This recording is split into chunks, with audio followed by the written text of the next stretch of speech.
he? I'm getting it. He's watched us until time. He tells it.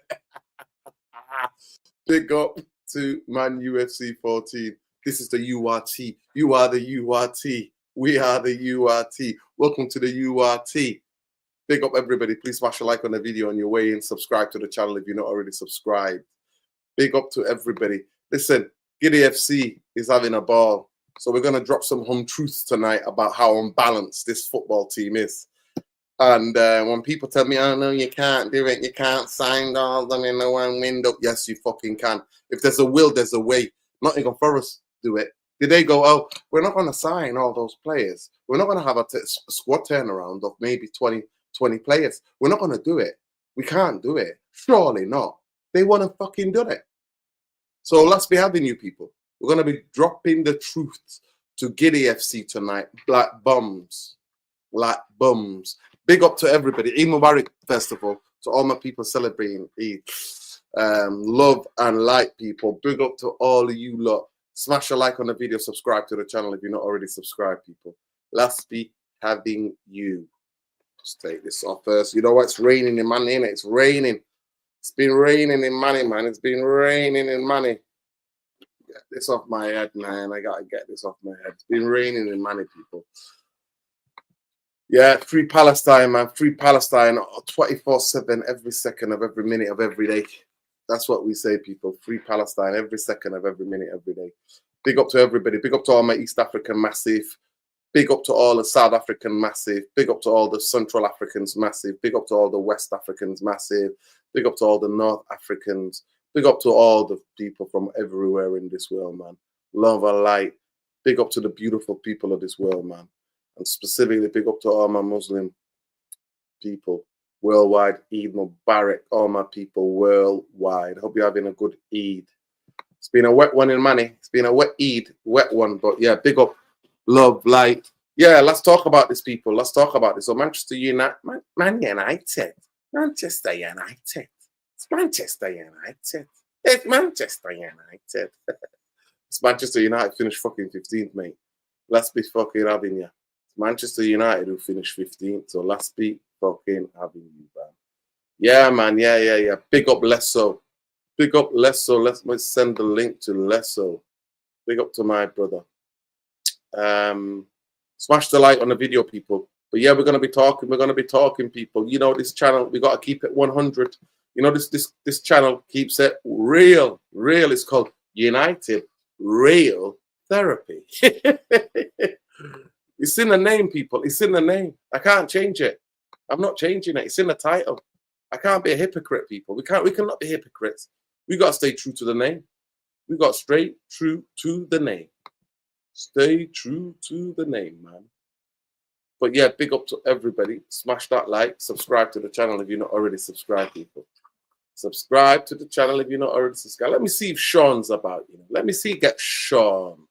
Let me see if I can get man like Sean. Let's see if Sean's about. Let me see if my brother's about Luwani. Not spoke to Luwani for a bit. Jump on if you're free. Jump on if you are free. Yeah, man. Jump on FC. Jump on FC. Here we go. Here we go. Ben, jump on as well. Let's be having it. We need to talk about positions, people. We need to talk about positions.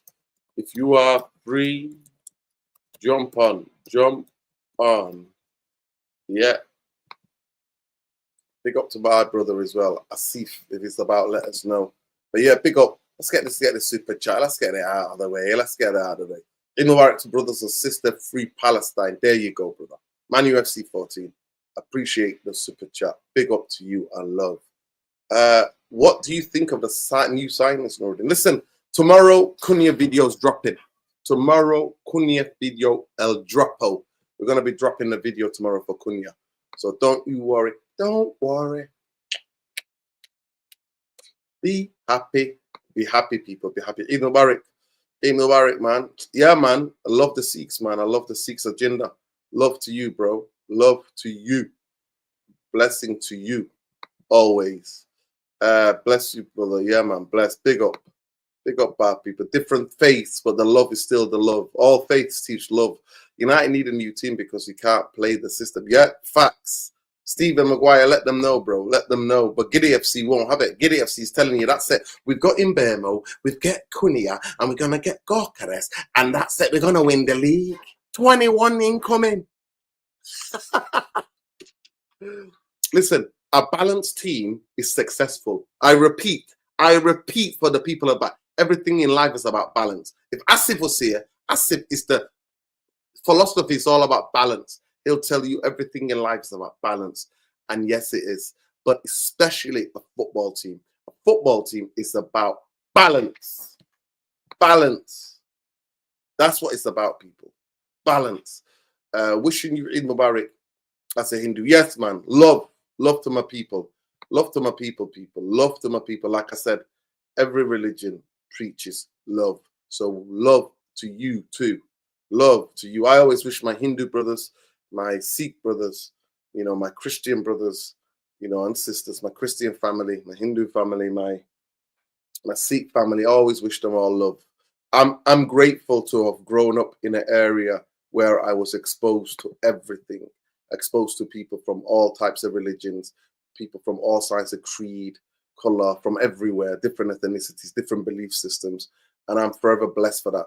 And that's why I'm always proud of coming from South Central Manchester, because the whole world is here.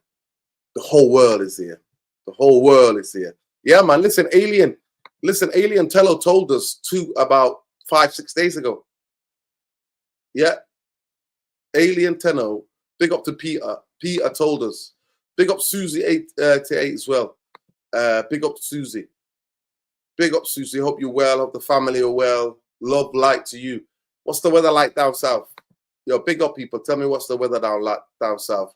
But yeah, news coming out. You know what? Now we've got the circus. Manchester United have put another bid in for Mbemo. By the way, I found out. I asked the brother from Cameroon. It's Mbemo. Umbumo. That's what it is. Not Mbemo. It's Umbumo. That's how you pronounce it. Umbumo. So big up to Umbumu. But bro, give it a rest. The circus. United have put another bid in.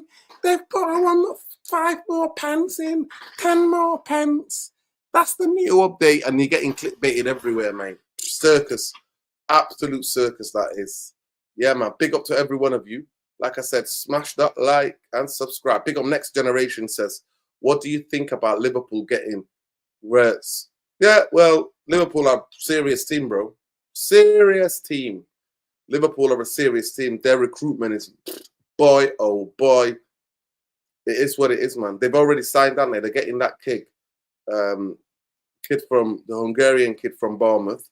They've already got Frimpong. Then they're getting Wirtz. So yeah, I think he's a fantastic player. We're gonna see. Some players from Germany, to be fair, struggle. They struggled with the intensity in the Premier League. So let's see if he adapts. But he's a brilliant goal scoring number 10. He's a fantastic goal scoring number 10. So yeah. Big up editors, Gorkas number 9, Martinez for goalkeeper. Listen, for me, we're going to break down the other positions. We think we need a midfield player. So everybody's like, oh, you can't have 2 Nuruddin. You got to have just 1, and maybe in January, and then maybe next summer. I'm like, okay. So now you just give me 7 players that go into that team. So the 3 forwards, we need a goalkeeper, a centre-back, a wing-back, and a midfielder. 7. Nottingham Forest did fucking 15, 17, 20. They did. Yes, they did. That's Nottingham Forest. That is fucking Nottingham Forest. And the thing about, we'll discuss also towards the end later on about Bruno leaving. Sorry, not Bruno. Kobe leaving. Bruno's staying because Kobe has to leave now. And I'm actually glad for Kobe. I just want him to go to a football club where there's stability. He needs to go to a football club where there's stability. That's where he needs to go. He needs to go to a football club where there is stability. That's where he needs to go. Big up, Ben. Big up, Lesso. You good? Yes, big up, bro. Big up, Lesso. Big up chat. Make sure you like button, people. Smash the like, people. Smash the like. is smash the likes. Smash the likes. You know what? We're gonna do the poll. We'll do the poll now. If you get to 100 likes, we'll start the poll. So let's get to 100 likes ASAP, and then we'll do the poll. And the poll will be to ask you, look, the therapy army, how many players do we need this season to go into that first team? How many players do we need to get into that first team? But big up Lesso all the way in Southern Africa. Lesso, Saeed's been telling me. I told Saeed, yo, you need to put some clothes on there, man. You need to take a coat with you. Saeed's like, yo, it's sunny every day. Yeah, it looks like you met up with him today. Big up Saeed Lesso. Met up. Big up Saeed in the chat. Big up, King. Big up for the video as well. Eid Mubarak, King. Hope you well. I hope you got to Johannesburg. It's got a massive mosque I heard. So I hope you got to celebrate. You got to celebrate it with the people in Johannesburg, man. Big Muslim community in Southern Africa. So yeah. Love, Saeed. Yeah, man. How was it? The weather's nice, yeah? Weather's getting nice, Lesso. No. It's cold at night. Yeah, I think obviously, you guys over there are used to it. For us, it's cold. And it might snow next week. So, wow, it is what it is. Crazy. Yeah. So no, big up to the chat. Big up to everyone, and big up to Saeed. Got to meet them and the Big Six earlier on today. So yeah, man. Big up. It is big up. Big up, man. Big up. Big up. Listen, we're here what to talk about. Here on this channel, innit?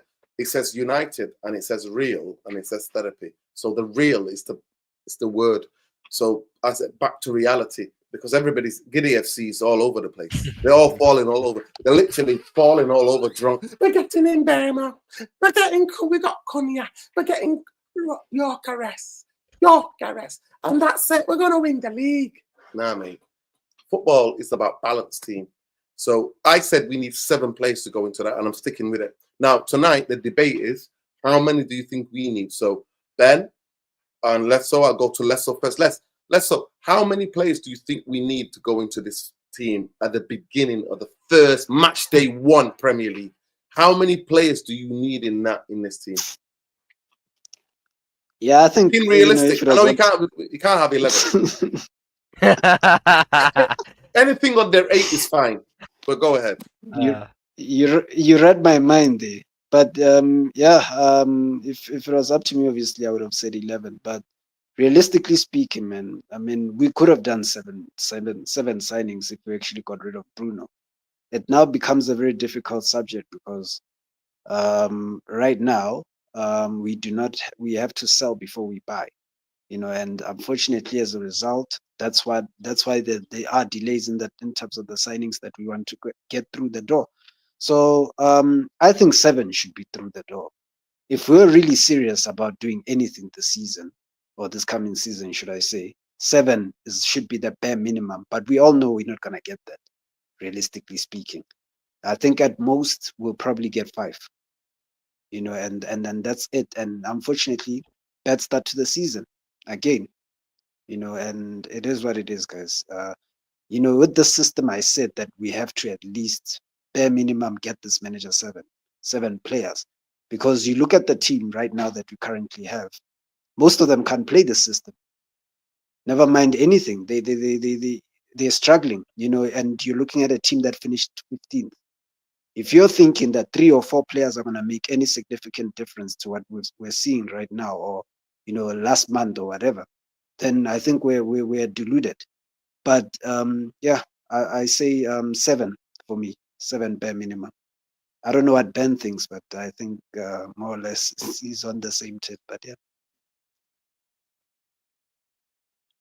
Yeah, big up. Just first things first. Eid Mubarak to all the Muslims today. Obviously shout out to everyone. For me, I mean, for me, if I dreamed of it, 11 players for me. But reality is, if it was Champions League though, I would have probably gone for like 9 or 10. But I think 7 is realistic. Like, yeah, you go and get obviously 2 number 10s and Bumo, Cunha, and then you've got 1 striker, maybe Gyökeres or Mateta, and then a keeper 2 midfielders, and then a wing back to finish. I generally don't think we need to touch the defense this season, like for the market. I would hope we would be in for a defender, but just the way we are right now, and the fact we didn't sell Bruno Fernandes, I think that's set us back a lot. So I think we just got to be, real, and I think the midfield is vital.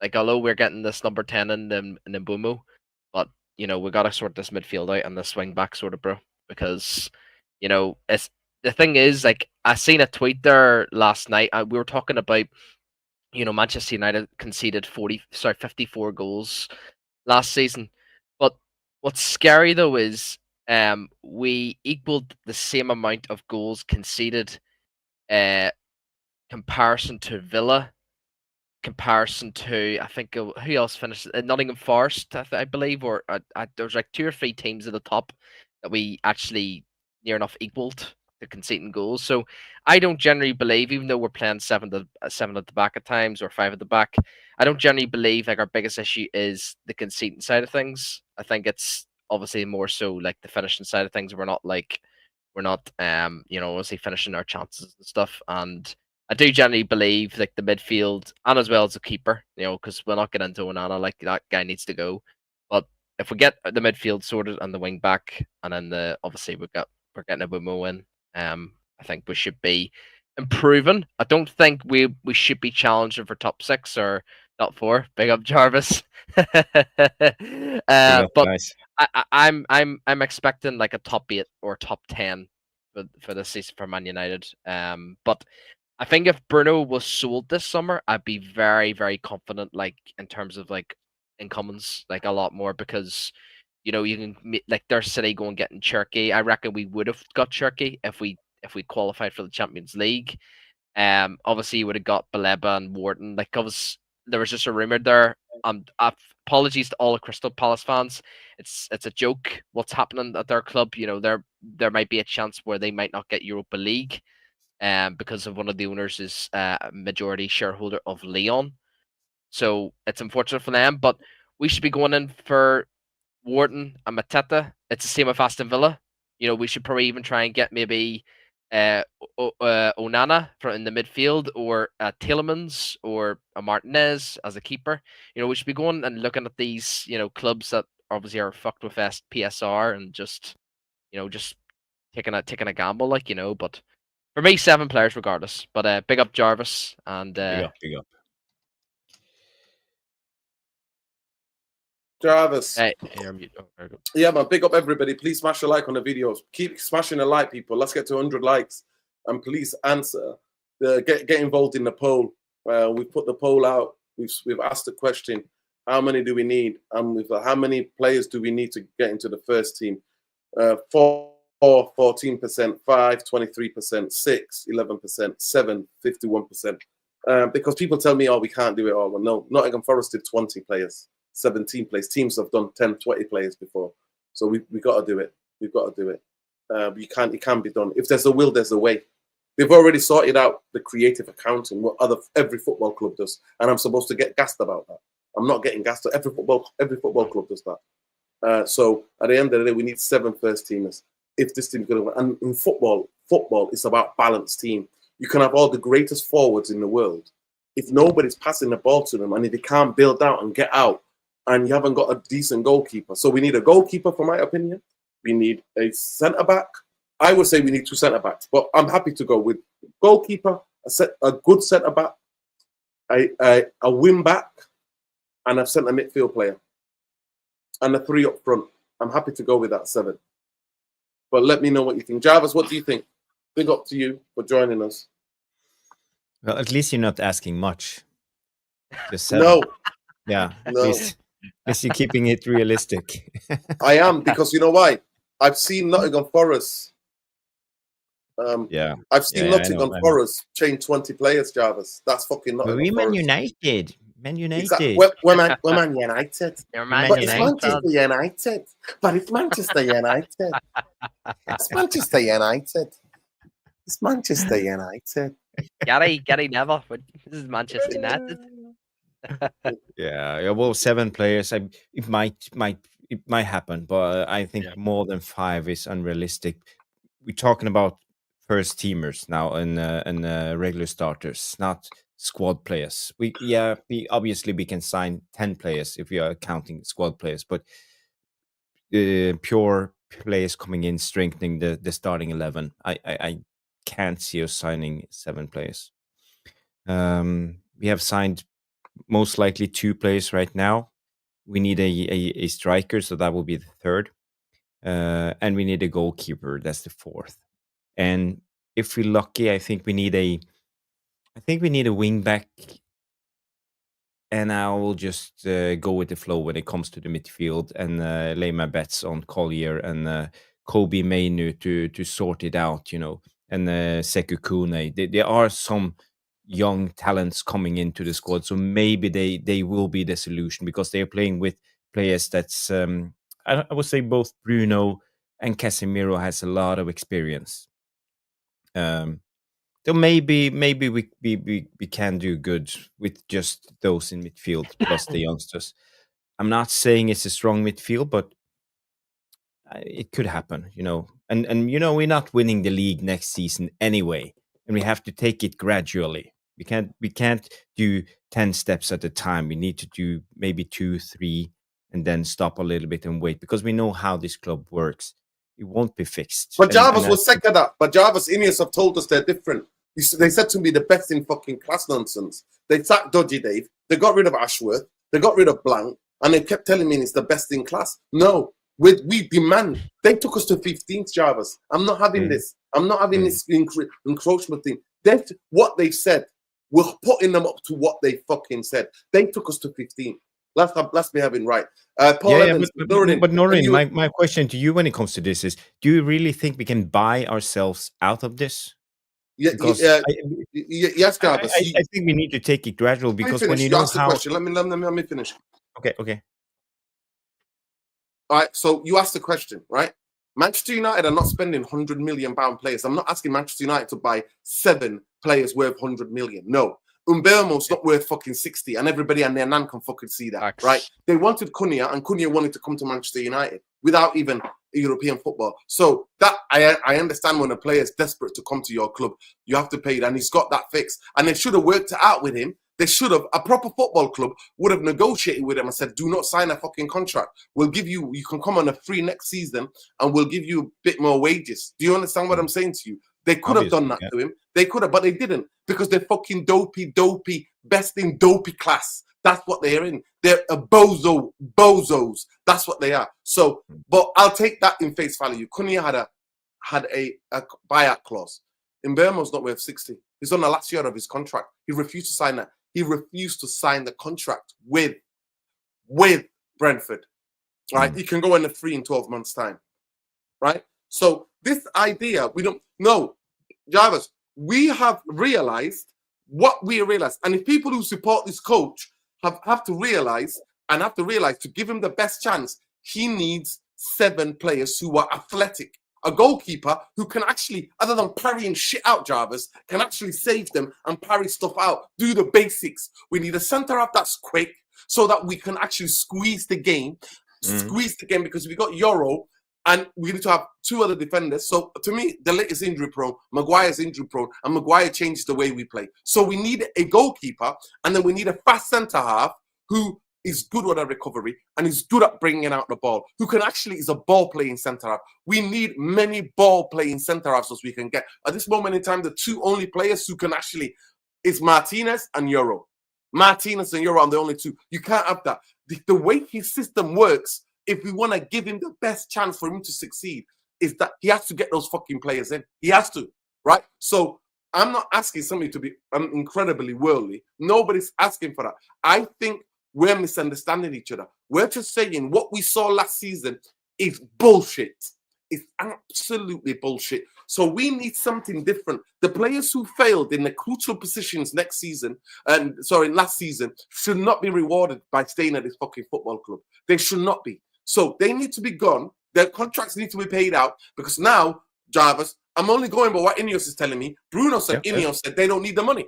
So I'm going by what they said. But Manchester United can demand, because if Nottingham fucking Forest can do it, they can do it. If Bournemouth can do it, they can do it.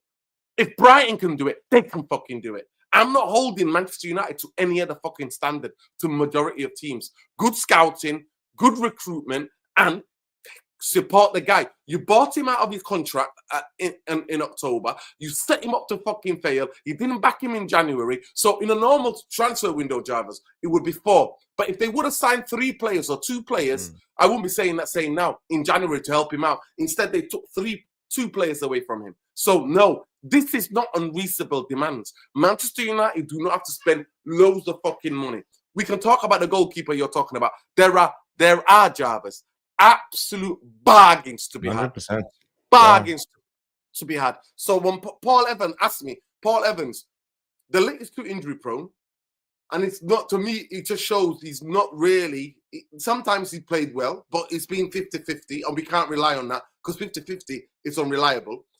We need a ball-playing centre-half that can play with Euro and Martinez, who is quick so we can squeeze the play, so that at least maybe a centre-half like him can go into the midfield, who can actually, instead of having fucking Casemiro or Ugarte being isolated, because we know Bruno Fernandes is not going to do anything positional discipline. Bruno Fernandes is weak. He loses everybody runs past him. Instead, he's shouting. Jarvis showed it in last night's video. Jarvis showed it last night, Ben. I don't know if you watched it again, Jarvis, but when you left, Ben, he showed the video where against Newcastle, when we conceded the goal, where he is shouting at, he's too busy shouting at Amas, and he's 4 yards away from the player on the ball, but he's too busy shouting at Amas. All he has to do is slide and stop that. The goal doesn't happen. So what I'm saying to you is that he playing a different fucking game to everybody else. So we need a centre-half that can sometimes step into midfield and actually have, so that we've got at least 2 people, 3 with him. We've got 3 people back, 3-1 rest defense. That's what I'm talking about. So that's why we need a third centre half. We need a third centre, another centre half that can play that can play modern football, that has level of physicality. It doesn't have to be that great. It doesn't have to be that great. It doesn't have to be that great. But go ahead, Jarvis. I'll let you come back. Yeah, I'm not disagreeing with what you're saying, Nordin. I'm just saying I think we are looking at it. Big up, Luani. We are looking at it from a different perspective, because for me, I think next season is a building block until further ahead. So I'm not bothered about everything being perfect next season. I think we will come in maybe 8th, 9th, 10th, and that's realistic. So in a situation like that, we can't fix everything at once. So for me, okay, this season we are fixing the attack. Jarvis, but this is what I'm saying to you. No, I'm not asking 44 goals last season, or something. But Jarvis, like I'm not asking, please. I'm not asking everything to be fixed this season. What I'm saying to you, back the fucking coach. You didn't back him in January. The minimum is 7 players. 7 players is the minimum, because we went to 15th. I'm not saying we're going to challenge for a league title, by the way, Jarvis. I'm talking about to get us back maybe in the top 7 or top 8.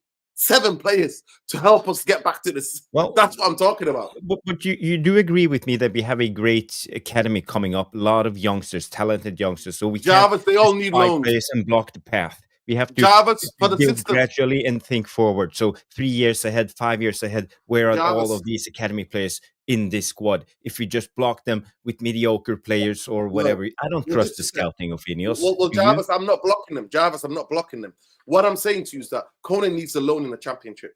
Conan needs a loan in the championship because he's going to be able to be tested physically and mentally 3 games a week, and it's one of the most competitive, high-octane football leagues in world football. He needs that. Agreed. He needs that grounding. Beckham, when I had to remind people, Beckham at the age of 23 was still at Preston. He came back.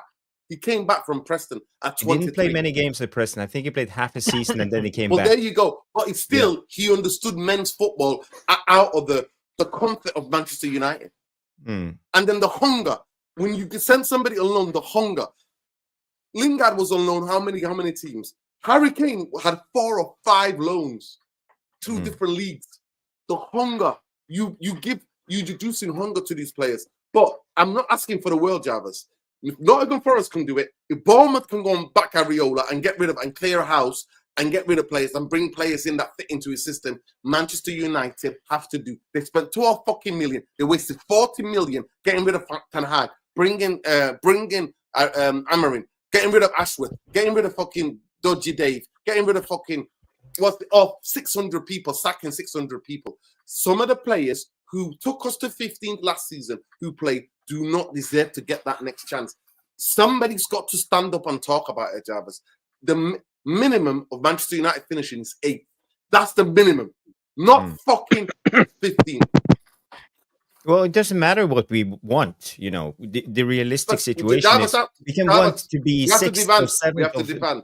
We have to It doesn't demand. matter. It doesn't matter. We are as good as we are. We are 15th. We are the 15th best team in the Premier League, and that's who we are at the moment. So we got to build. Maybe we can come 10th next season and gradually improve.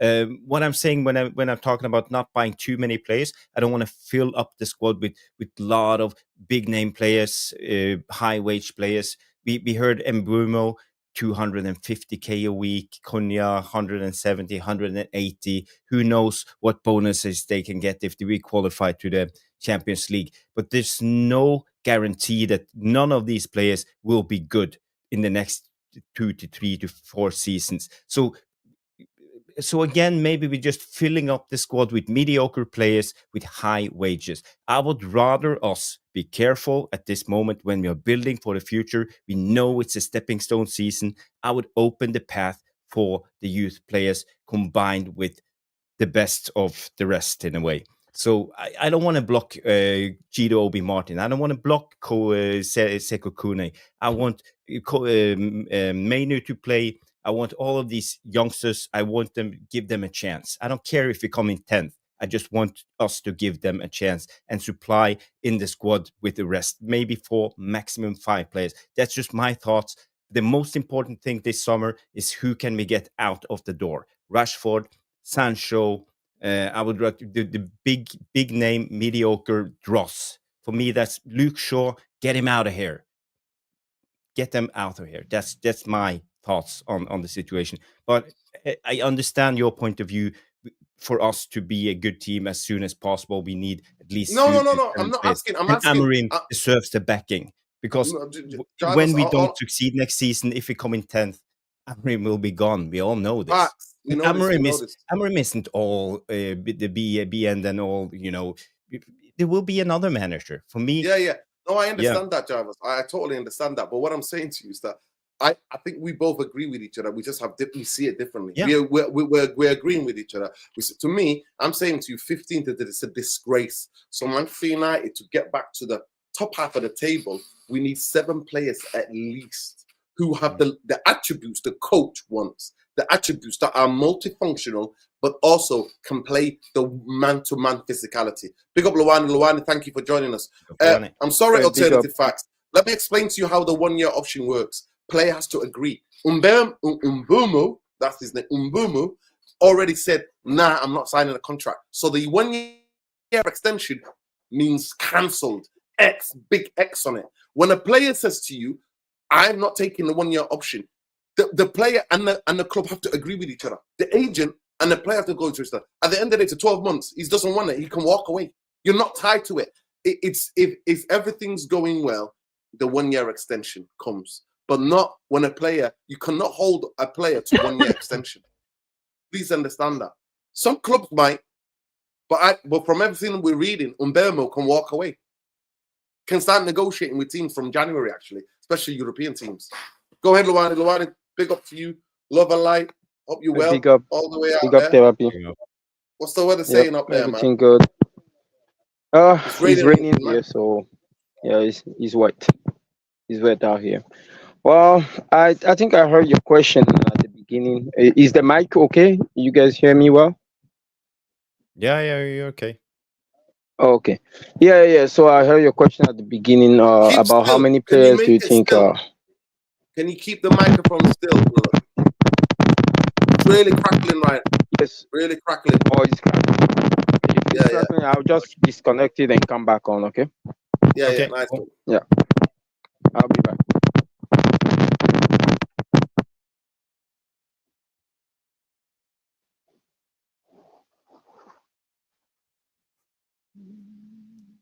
You're mute, Nerden.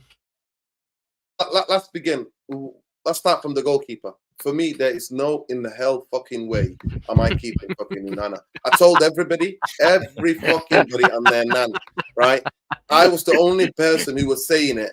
Unana is not the guy. I was again.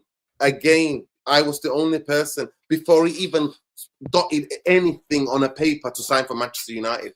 I was saying, do not get gassed, and I'm gonna be saying the same about each player we sign. So the Cunha video is gonna be dropping tomorrow.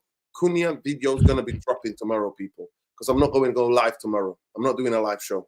I'm too busy in all day and night. So the Cunha video is gonna be dropping tomorrow, and I'm gonna look at the pros and cons. But Andre Unana was never the goalkeeper for Manchester United. Majority of the fan base got fucking gassed of a final that he played in. They watched him for one game and they all got giddy and excited. So we're going to start with the goalkeeper. We'll bring it in a minute. But go, Luana, you back? Yeah, can you hear me now? Perfect. Nice.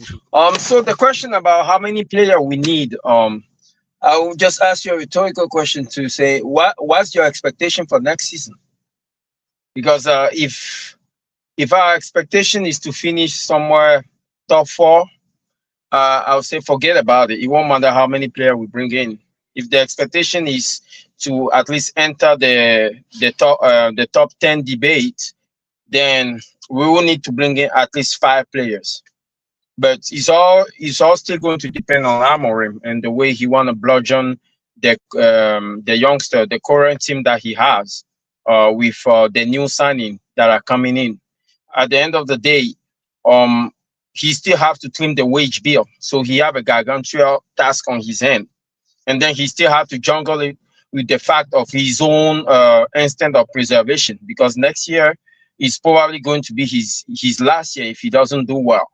So 5 players I'm looking at, and that should do the trick. But in general, the manager for me with the system that he have in place, I don't know even if that's going to make a difference.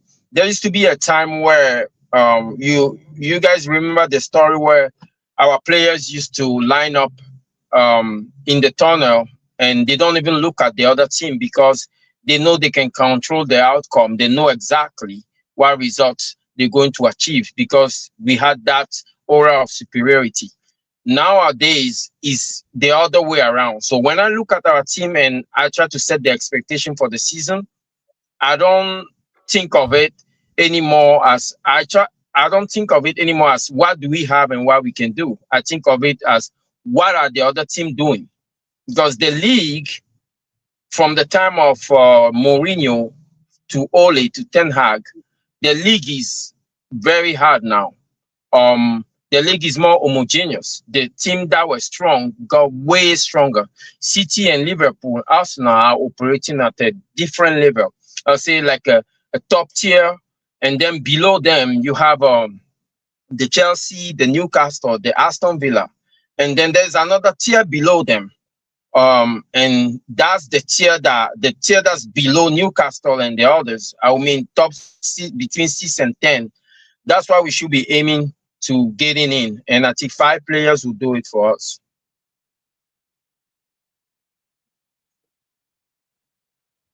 Okay, big up Luani. To me, I want to finish maybe top 8, 9. That's where I want to finish. People, it's 130 of you. The target for tonight is 150. 150 likes for the video. Subscribe to the channel. We're on the road to 14K. Let's be having you people. Let's go from the goalkeeper. Let's start from the base. Jarvis last night showed us the goalkeeper that we linked with. We've done a bit of scouting research. Jarvis, if you'd like to get him up, that'd be great. The player that we have, and then I can talk about what the research that I've done on him. But we'll start with the goalkeeper. Unana. Do we all agree, by the way, that Unana could not be Manchester United goalkeeper next season? Lesso? Ben? Yeah? Thumbs up. Give me the thumbs up. Give me the thumbs up. 100%. Jarvis. Sure. Luani? Luani?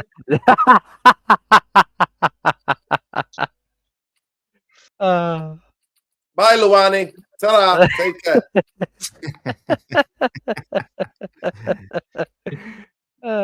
What did I do? I just say no. Oh, Just say Well, no. listen, you can talk to us in a minute. You can give us your reasons. You can make the case for Onana. But let's go with it. Let's go with it. So this fella is never called heard of this fella. Senny Lemons. He's a Belgian footballer. Just give you a little bit of notes about him. Senny Lemons is a Belgian goalkeeper playing for Royal Antwerp FC. He's a 22-year-old who's been recognized as a superb talent with strong physical attributes and a knack for making close-range saves. He has a high save percentage and a good shot-stopping ability, particularly in penalty kicks. He adapts. He's adaptable, and he thrives on various technical systems, especially those emphasize building up from the back. Lemon's physical power, distribution skills make him the valuable asset for the team. Strong shot stopping, especially from close range, like we said. Penalty kicks, he's really good at it. Dribbling skills, Lemons is capable of building it from the back. So he can be like the, fly goalkeeper, Physical powers, he's been described as physically strong, adaptable in different tactical styles. Lemons played in the Jupiler Pro League for Royal Antwerp, gaining valuable experience. So note that he averages 2.5k passes per 90 minutes, creating 23 big chances. I repeat, he averages 2.5k passes per 90 minutes, right? Dribbling. He also shows the ability to be able to dribble 1.3 successful dribbles per 90. Tackles, 1.5 tackles per 90. Wow. He's definitely a fly goalkeeper. Think about, I watched a bit of him. Think about the Bayern Munich goalkeeper. What was his name? Bayern goalkeeper. Oliver Kahn. No, the other one. Neuer? No? Neuer. He's got that bit of Neuer about him. He's got that bit of Neuer madness. But I like people who are madness. Madness in a good way. Not madness in a fucking shit Onana way. Who's an absolute bag of shite.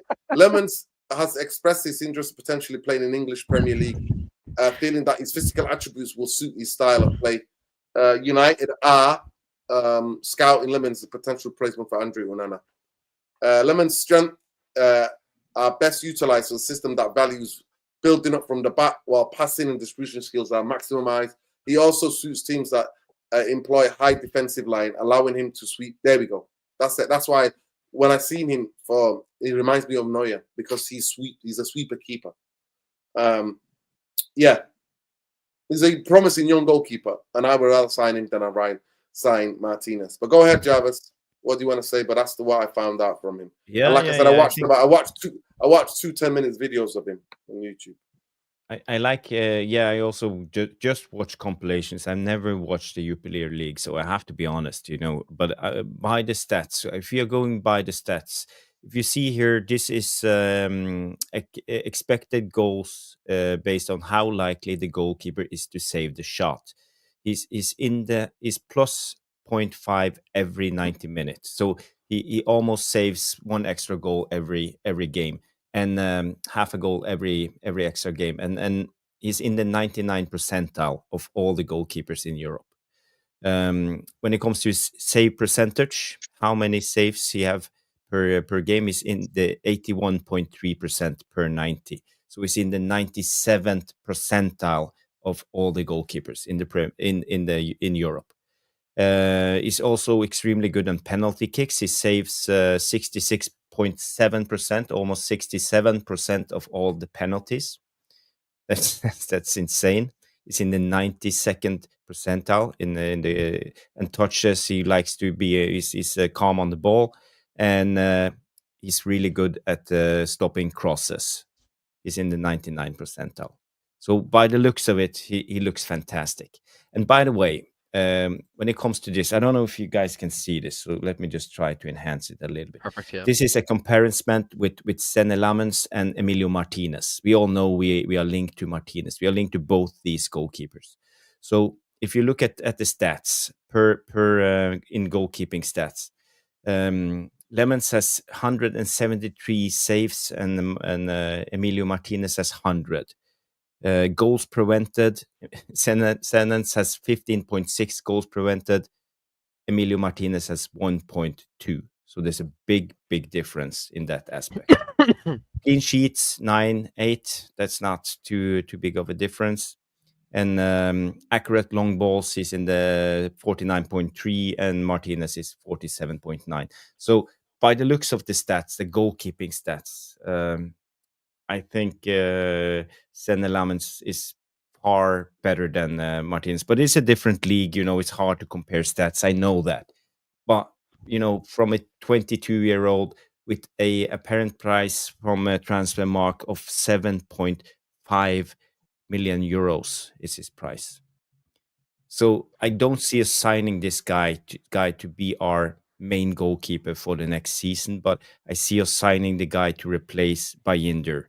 But he will give Onana competition for the place right away. And for me, I these are the type of signings I would love us to do. Get the best in class, the best youngsters out there. Him or Trafford. That's the only goalkeepers I really want, besides Oblak, because he's a beast. So, I don't know, guys. Have any of you seen this guy before or heard about him? No, I've never heard of him. Me. Jarvis, what height is he? What height? 6'4", 6'4". 6'4". Good. Yeah, same Yeah. height as me. Looks promising. 193 centimeters for the metric people. Right. Now, the one Yeah. thing that surprises me, that's opened my eyes, is the crosses. Like how he deals with crosses. Like that's what we're missing with this keeper. Is just commanding your own box in corners and set pieces, and Onana and Bayinder haven't done well at all, and looks promising, man. It looks promising. This youngster. Yeah. And it's been linked to our club a lot of times. So I don't know. But by the looks of it, the profile of players, do you think this is a realistic signing for us to do in the summer? Because I don't think we will have much money. Depends on the sales. After buying maybe Gyökeres coming in, a midfielder, maybe we need a wing back. How much money are we willing to put into the goalkeeper spot? Because Emilio Martinez, I think his value was about, what were they asking? Is it 30 million we are talking about? Do any of you Yeah. guys know? Yeah, Yeah. I think so. Yeah, around there. Yes, Yeah. Villa need money. Dave's just asked who's Sam Erith. Sam Erith has been director of performance at Manchester. He used to work for Man City. Yeah, he's somebody that worked closely with Jason Wilcox when he was at City. So they worked together. So yeah, he's getting his boys in. Boys for the jobs, people. City fucking infiltrators. Yeah, it is what it is. Big up. Yeah, I think you're right. I personally think even if Onana stays, sign this guy. I think this guy, Sané, is brilliant. I think he's got it, and he even talked about it. I saw a quote from him saying that he wants to play in the Premier League, and he feels so he will suit the league. They produce decent goalkeepers, Belgium. At the end of the day, they produce. I don't know. Go ahead. Yeah, Go ahead. Make the case for Onana. Go on. Try your best. No, I'm best. not gonna make the case. I'm not just making the case for Onana. I like him. He's a brother. That's fine, but I'm not gonna support him over the well-being of our club. But the thing with the goalkeeper is just my perception of goalkeepers in general. I don't think they in a 30-game season or 32-game season. I don't think they determine where you finish the league. If anybody can point to last year and point to Onana's mistake and say that Onana is the reason why we finished 15th, I'll be willing to listen.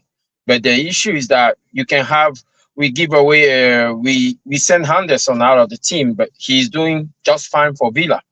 And so when it comes to, he's doing just fine for Crystal Palace. So when it comes to goalkeepers, for me, it's just the last spot I'll look at when I'm building the team. If it's very likely that when they're playing at the professional level and their name is not carries and they will cost you a Champions League, they're not shit. You can get by. There are more important positions. If we want to sign him to challenge Onana. Luani, can I just interject 1 second? Yes. Onana cost us about 10 goals this season. 10 fucking goals. Carry on. Okay, if Onana, cost us 10 goals. The question, did he cost us 10 games? Right. So because those, it could be 10 goals, 1 goal here and there in a 3-0 loss or whatever, in a 2-1, a game. What I'm trying to say is that when it comes to goalkeepers, the defense is also an integral part of what their mentality is. If the goalkeeper is constantly under pressure, I don't think it will matter who you have in goal. I've seen Emiliano Martinez, the one we're clamoring that we get in today. I've seen him being under pressure and concede goals left and right. Yes, they will make the goalkeepers will probably be useful when you a cup game, a one-off game. But when it comes to a marathon season, I don't think that the goalkeeper is the most important thing. Like I said, we can sign him to compete against Onana, but if that means that we will spend a lot of money on him, I think no. There are other places, there are other spots, other positions in the team that have to be addressed, that are more of an urgency. If your defense is not solid, you will be conceding goal scoring opportunities. If your midfield cannot keep the ball, your defense will be constantly under pressure. So let's start from there and work our way all the way back. That's my advice. Luane, look at this. Yeah. Goals prevented 15.6 Sen elements, and Andre Onana goals prevented 0.5. Accurate passes 813 on Onana, 1031 on the Sen elements, and accurate long balls. Everybody says Onana is good with the ball in his feet, but he's terrible compared to this guy. Yeah. So Onana is done. We can't. Jesus Christ! He stands in this dance. He's terrible. I know I can make the case for Onana right now, but all I'm saying, look, I've seen. Look at the goalkeeper of Chelsea. Everybody, 1 second. Ben, Jarvis, let's give Luane a good run. Yeah. Big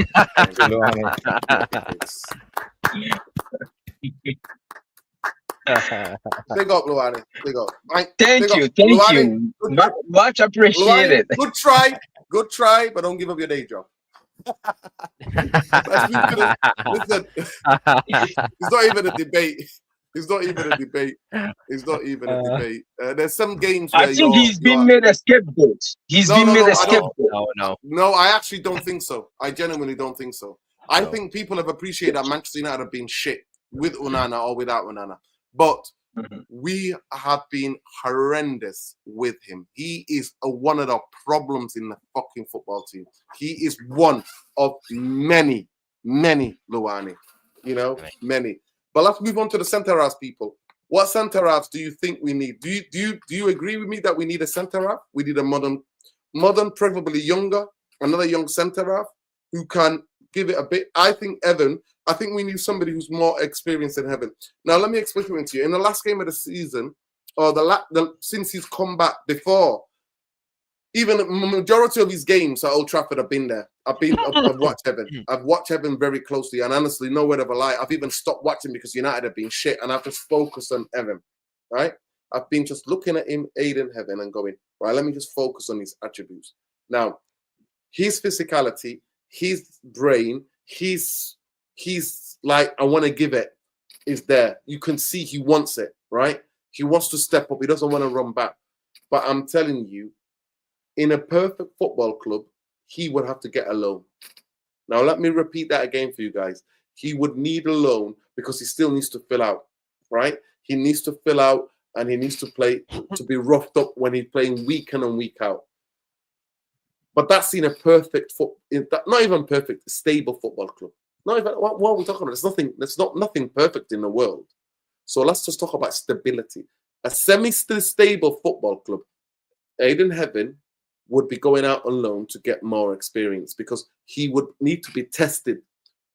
And the championship, I always said, everybody told me, I mean, Stephen Graham, who used to come in here, He's one of the therapy army people. And he's a big Glasgow Celtic fan. Me and him fell out. Well, he was giving it to me in barrels. He was like, Nuruddin is at Rangers. And I was like, Scottish football, Rangers is crap. Ahmad's not going to do well. And I was 100% right. I said, send Ahmad to the Championship and we will see he'll improve on the physicality. He'll improve on the attack distance. He will improve and he will be physically and mentally tested with 3 games a week. Luckily, we sent him to Sunderland with Toby Mowbray, who's a fantastic footballing coach, and he got the best out of Ahmed. So we need to find a lot of these youngsters, and that's where me and Jarvis disagree. I think a lot of our youngsters need a loan. I 100% think they need a loan. And what I'm saying to you is that if we can get, if we can compete, I mean, I'm not asked about Europa League or conference or any of that bullshit. Never bring any of that shit to me. I'm talking about if we're going back to the Championship, you can then bring players back when you've already had players, because you can't just bring and expect youngsters to save you. We're not stable enough to have youngsters to come and save us.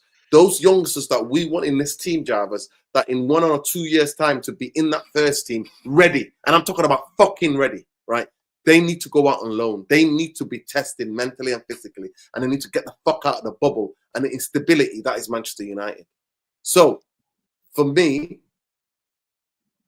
a centre-half who's actually played in a Championship this season or one that's playing in the Premier League, we need to go and get. And the 5 that I have from the Championship, I've been looking at centre-halves in the Championship. I can give you their names. Maxi Steven Burnley is a French defender. He's been there. He's been a key player for them. Strong defensive record, right? He has been a rock at the heart of Burnley, helping them his side to keep 29 clean sheets. They only conceded 12 goals in their opening 14 matches. Right? Sheffield United. Youngster, Chris Rigg. Highly rated. Super rated. He's got one of the highest ceilings. One of the highest ceilings for a young centre-half that's playing in the Championship.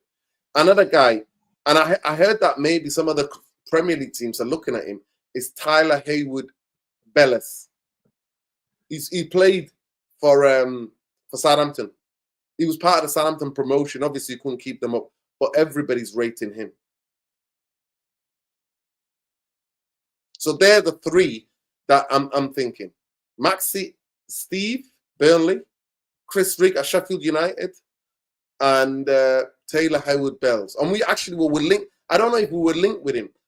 Ben, do you remember, Jarvis? We were linked with a Southampton centre-half. I think it might have been. Say the names again. Maxi Steve.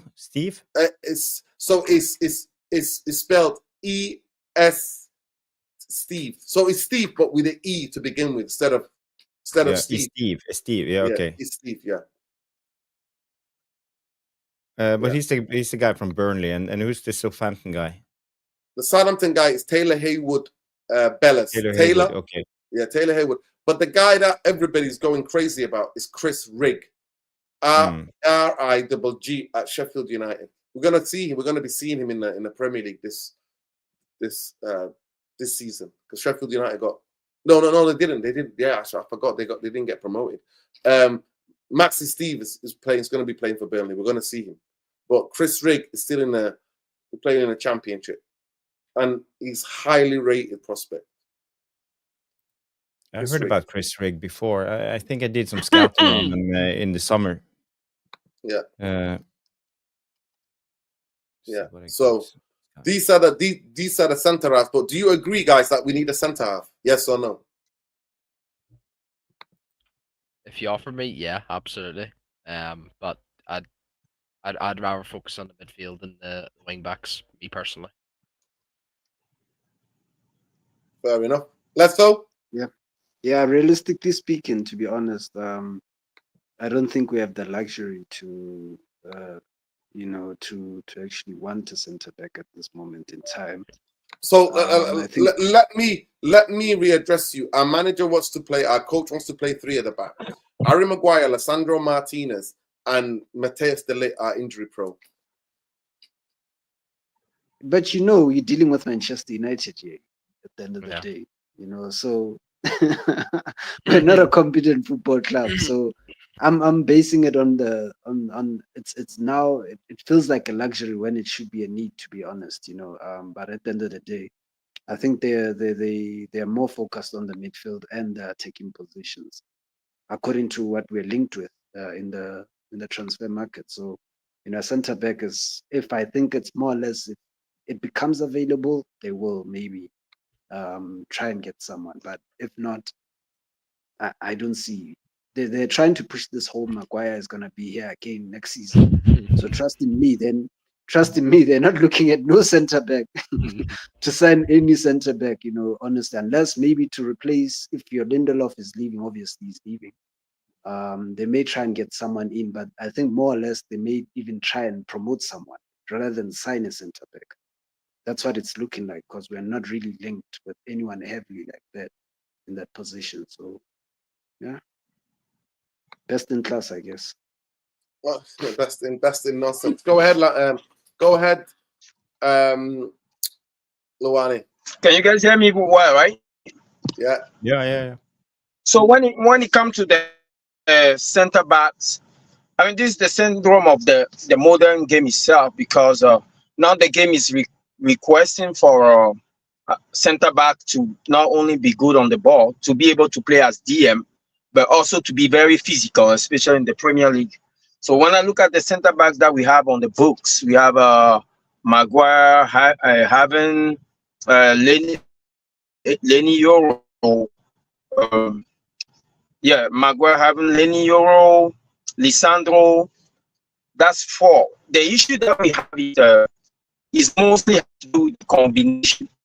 Don't have the right combination. Most of the team go with at least one that's good on the ball, if not both, and then one that's a physical specimen, like Liverpool and Konate and Van Dijk.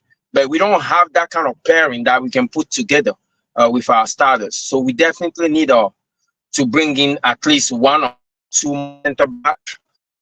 But that means that we Maguire, or even I will let Daly go. If I have enough money to spend, which we don't, I will definitely let Maguire and Daly go, and I'll start a combi. I'll find somebody to pair up with Lenny Euro, and then try to move Lisandro Martinez a little bit more to the left hand side, so we can have our third 3 combination over there.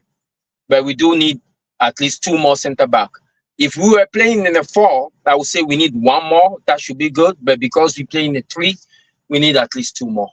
I'm not sure Haben is ready, because we didn't really have he did well from what we have seen, but I don't think that when the pressure build up and it come crunch time, I don't think he's going to be able to handle it, especially that he's not a starter.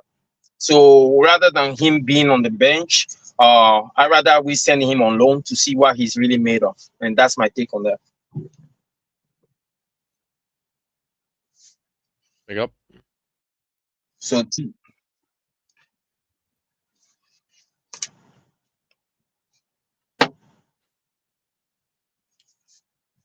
You're mute. but what am I saying? Am I saying 2? But we broke, right? So No, Yep. we're not broke. No, Luwani, we're not broke. We're not broke, Luwani. Did you hear what Bruno said? Bruno said the club did not want to get rid of me, and I played Bruno because because the club doesn't need money. They don't need the money. I don't know if you heard that. Did you hear that when it was on international duty the other night? no, they want to talk to me about Bruno and his saga. That guy know exactly. He's playing us like a fiddle. That guy know exactly what he's doing. So I don't take him too seriously or what he says. We made a grave mistake. We should have sold him. That's why I'm looking at Ineos funny, because I don't think that it was the right strategy, especially after you came out and told us that you are going to rebuild by using you are going to favor youngsters and you have a long-term rebuild, a 3-year plan with youngsters, and then you have the opportunity to sell one of your oldest players, which is also happened to be a pricey asset, and you didn't get rid of him to make not only to make room for the youngsters like Kobe Mino, but also to get some money that you can reinvest into the team. So I'm not taking these guys seriously.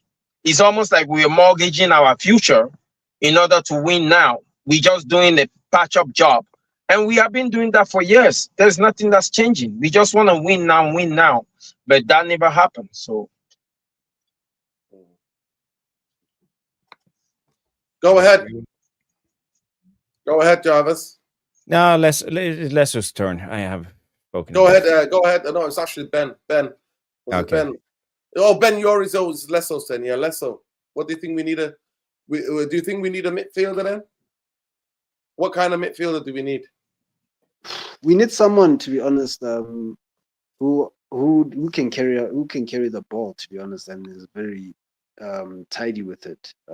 In terms of he needs to be good on position. I don't think Bruno can play that role. We also need a 6.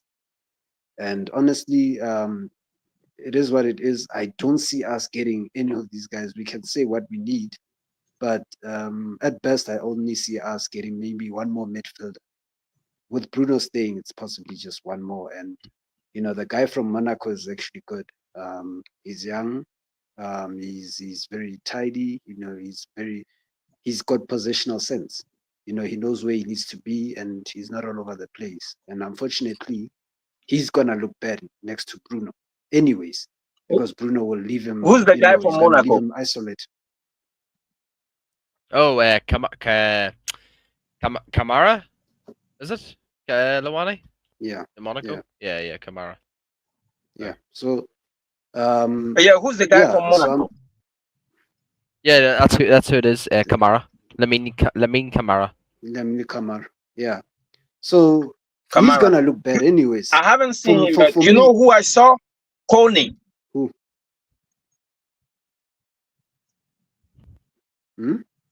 Kone. The Kone that played in the French midfield last time. That guy is serious. Oh, yeah. But by the way, I just want to. You know what? Listen. Can I just say, in my notes, I messed up because I made some notes. I messed up, so I just want to correct the record. Chris Frigg is a 17-year-old who's at Sunderland. He's not Sheffield United. Alfie Gilchrist is at Sheffield United. He's the defender I was talking about. I've got Chris Frigg and Alfie Gilchrist mixed up, right? That's who I got mixed up. Maxi Steve plays for Burnley. So does Luca Colotto. He's a very good defender as well. So Burnley have got 2 really good, talented young. Chris Frigg is 17 years old, but he can play centre back, centre midfielder. Honestly, he's versatile. He's got incredible high ceiling. But also for Burnley, it's a good Jordan Bayer. He's a fantastic defender. These are the notes that I made. So Jordan Bayer, Burnley. Chris Frigg at Sunderland. He's a 17-year-old kid. And then you got Alfie Gilchrist, who's at Sheffield United. He's very composed, really good composure. And then Luca, I can never say his surname, but it's K-O-L-E Show. Colisho at Burnley. He's good as well. And then Maxi Steve Burnley. Yeah. I mean, there's a lot of... Oh, go on. No, go on, you say. People, we've not even got 100 likes yet. I don't know what you're doing genuinely. I genuinely do not know what you're doing, Therapy Army. I shouldn't even be here this late. We're here giving you A1 content. We're not part of the Giddy FC. Here, this channel and Java's channel is more substantive. We don't clickbait people. We look at the substance here. We're talking about the other 4 players that are crucial to getting Manchester United potentially challenging for the top 8 next season.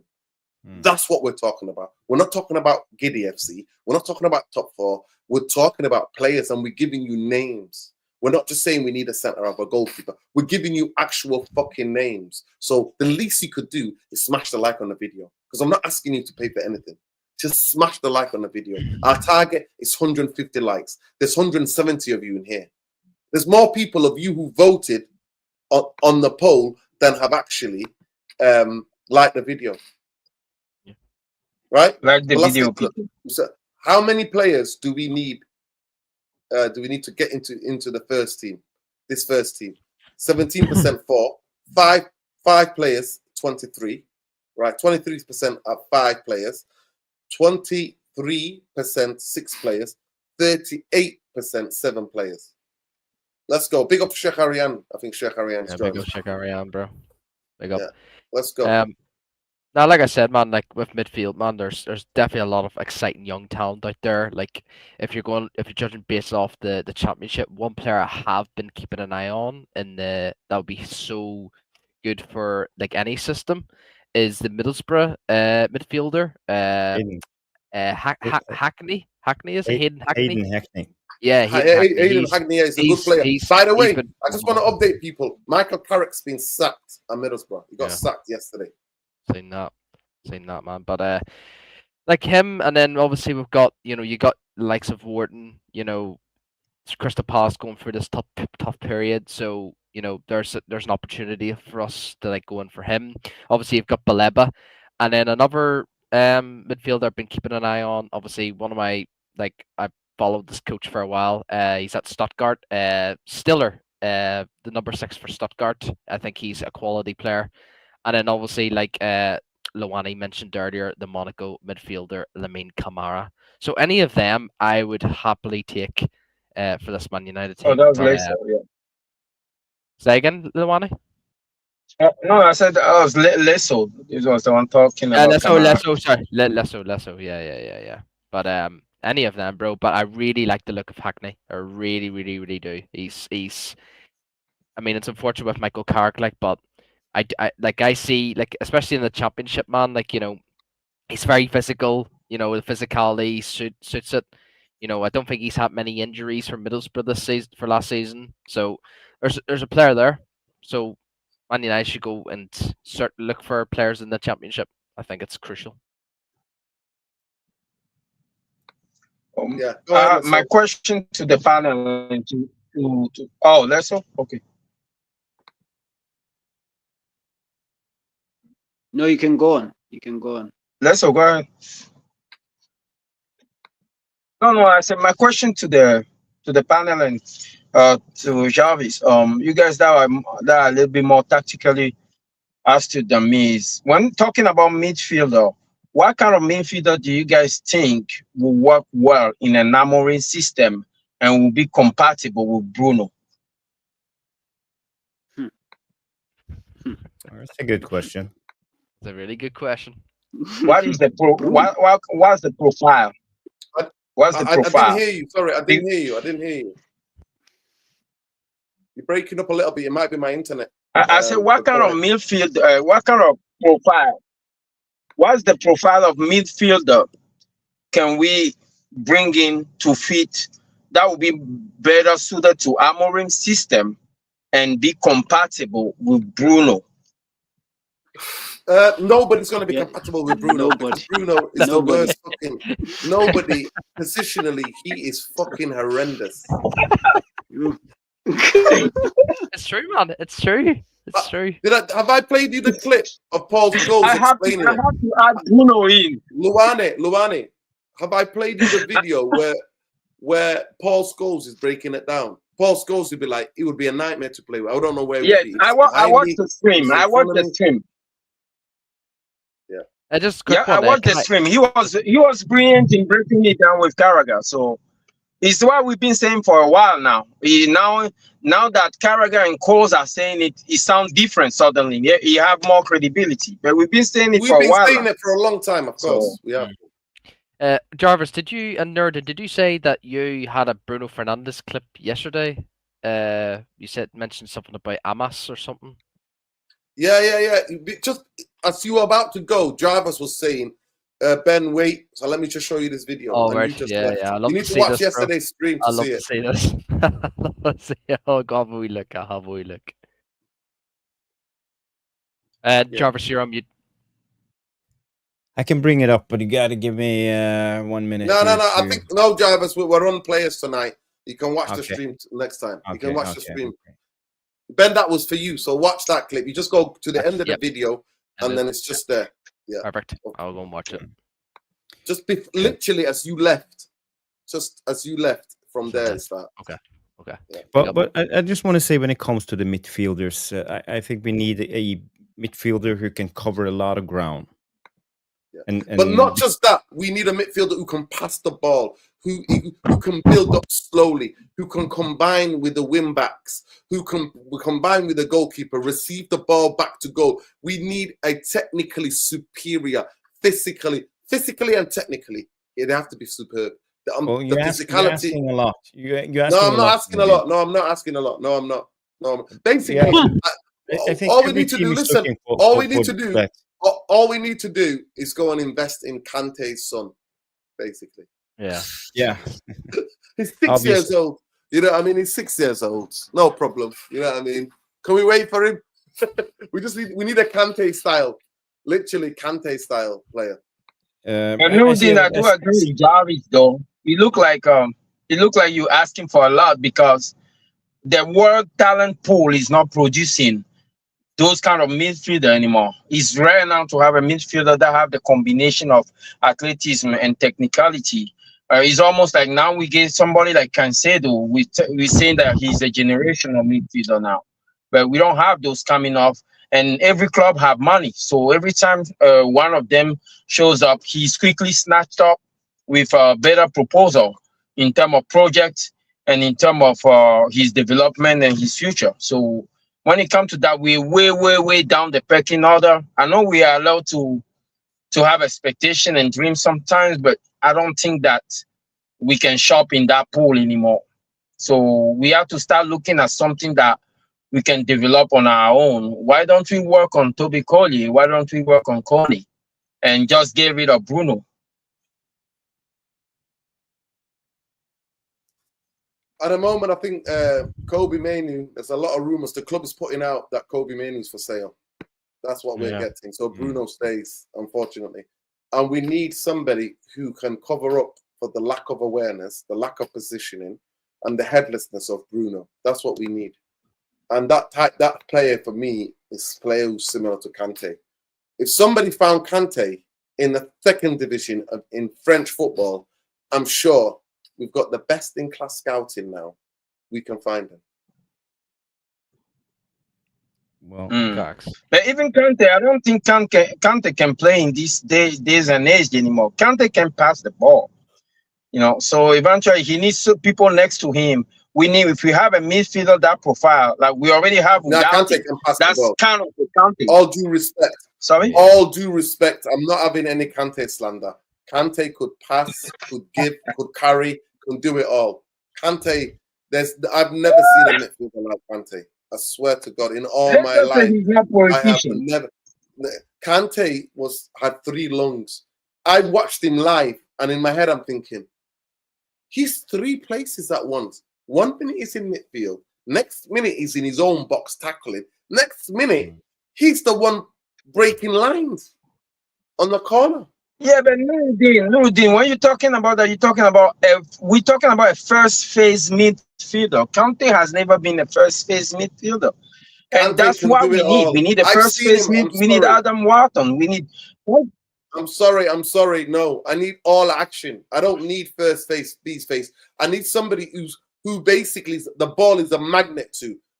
Most people underrate Kante because Kante didn't play 70 or 60-yard diags. Kante never did that. Kante was so intelligent. He actually runs through people in midfield and carries the ball and passes it. Don't disrespect Kante, man. Kante on the ball was a lot better than people ever gave him credit for. Go and watch him. Go and watch on YouTube. Go and watch his passing. He never played the spectacular passes. He kept it 20 yards, 30 yards, 15 yards. That's what we need. Yeah. I'm not saying he's bad. I'm just saying he's not proficient. Okay, no problem. We can hold that. Go ahead, Jarvis. You mentioned Man United has best scouting and no, stuff. Well, that's what they told us, Jarvis. Yeah, that's well, it's not true. It's not true. Well, Jarvis, I'm sorry, Jarvis. That's what they tell. That's what I'm told by the fan base, by the bootlickers. That's what I'm told. Yeah, The but best in class. That's bullshit. The best Everything in now class. is computer based. It's analytics. It's database driven scouting. Jarvis, And they told me we are not we've Bournemouth. sacked 50, 60, We are 60. light years behind Bournemouth, Brighton, Brentford, all of these teams picking up players I'm only going by on what key data. Jarvis, please don't shoot the messenger. Yeah. I'm Well, only I'm repeating- not. I'm just only stating repeating the what I've fact. been The fact told. is, so don't believe the bullshit that people tell you. We are way behind them. And when we talk about midfielders, I think we need a midfielder that can cover a lot of ground. We heard mentioning of Baleba, the guy from Brighton, midfielder. I think he could 100 suit us million. well. 100 million 100 they want million, for him. yes. But I'm just talking about the profile of player we need to look for. So there are some of them in there. Some Premier League proven. We have, for example, Amadou Onana, who plays for Aston Villa. He can do a similar role. We have Caicedo at Chelsea. That will be 150 million. So that's out of the question. Adam Wharton is another guy we can talk about, but I think he will also be too expensive. And we can go for the prime, the Rolls Royce, Rodri or De Jong. But for me, I think if you want a good passer on the ball, I like Andre from Wolves. Yeah, I talked about him already, Jarvis. He's really good on the ball. I talked about him when he was in Brazil. He was incredible.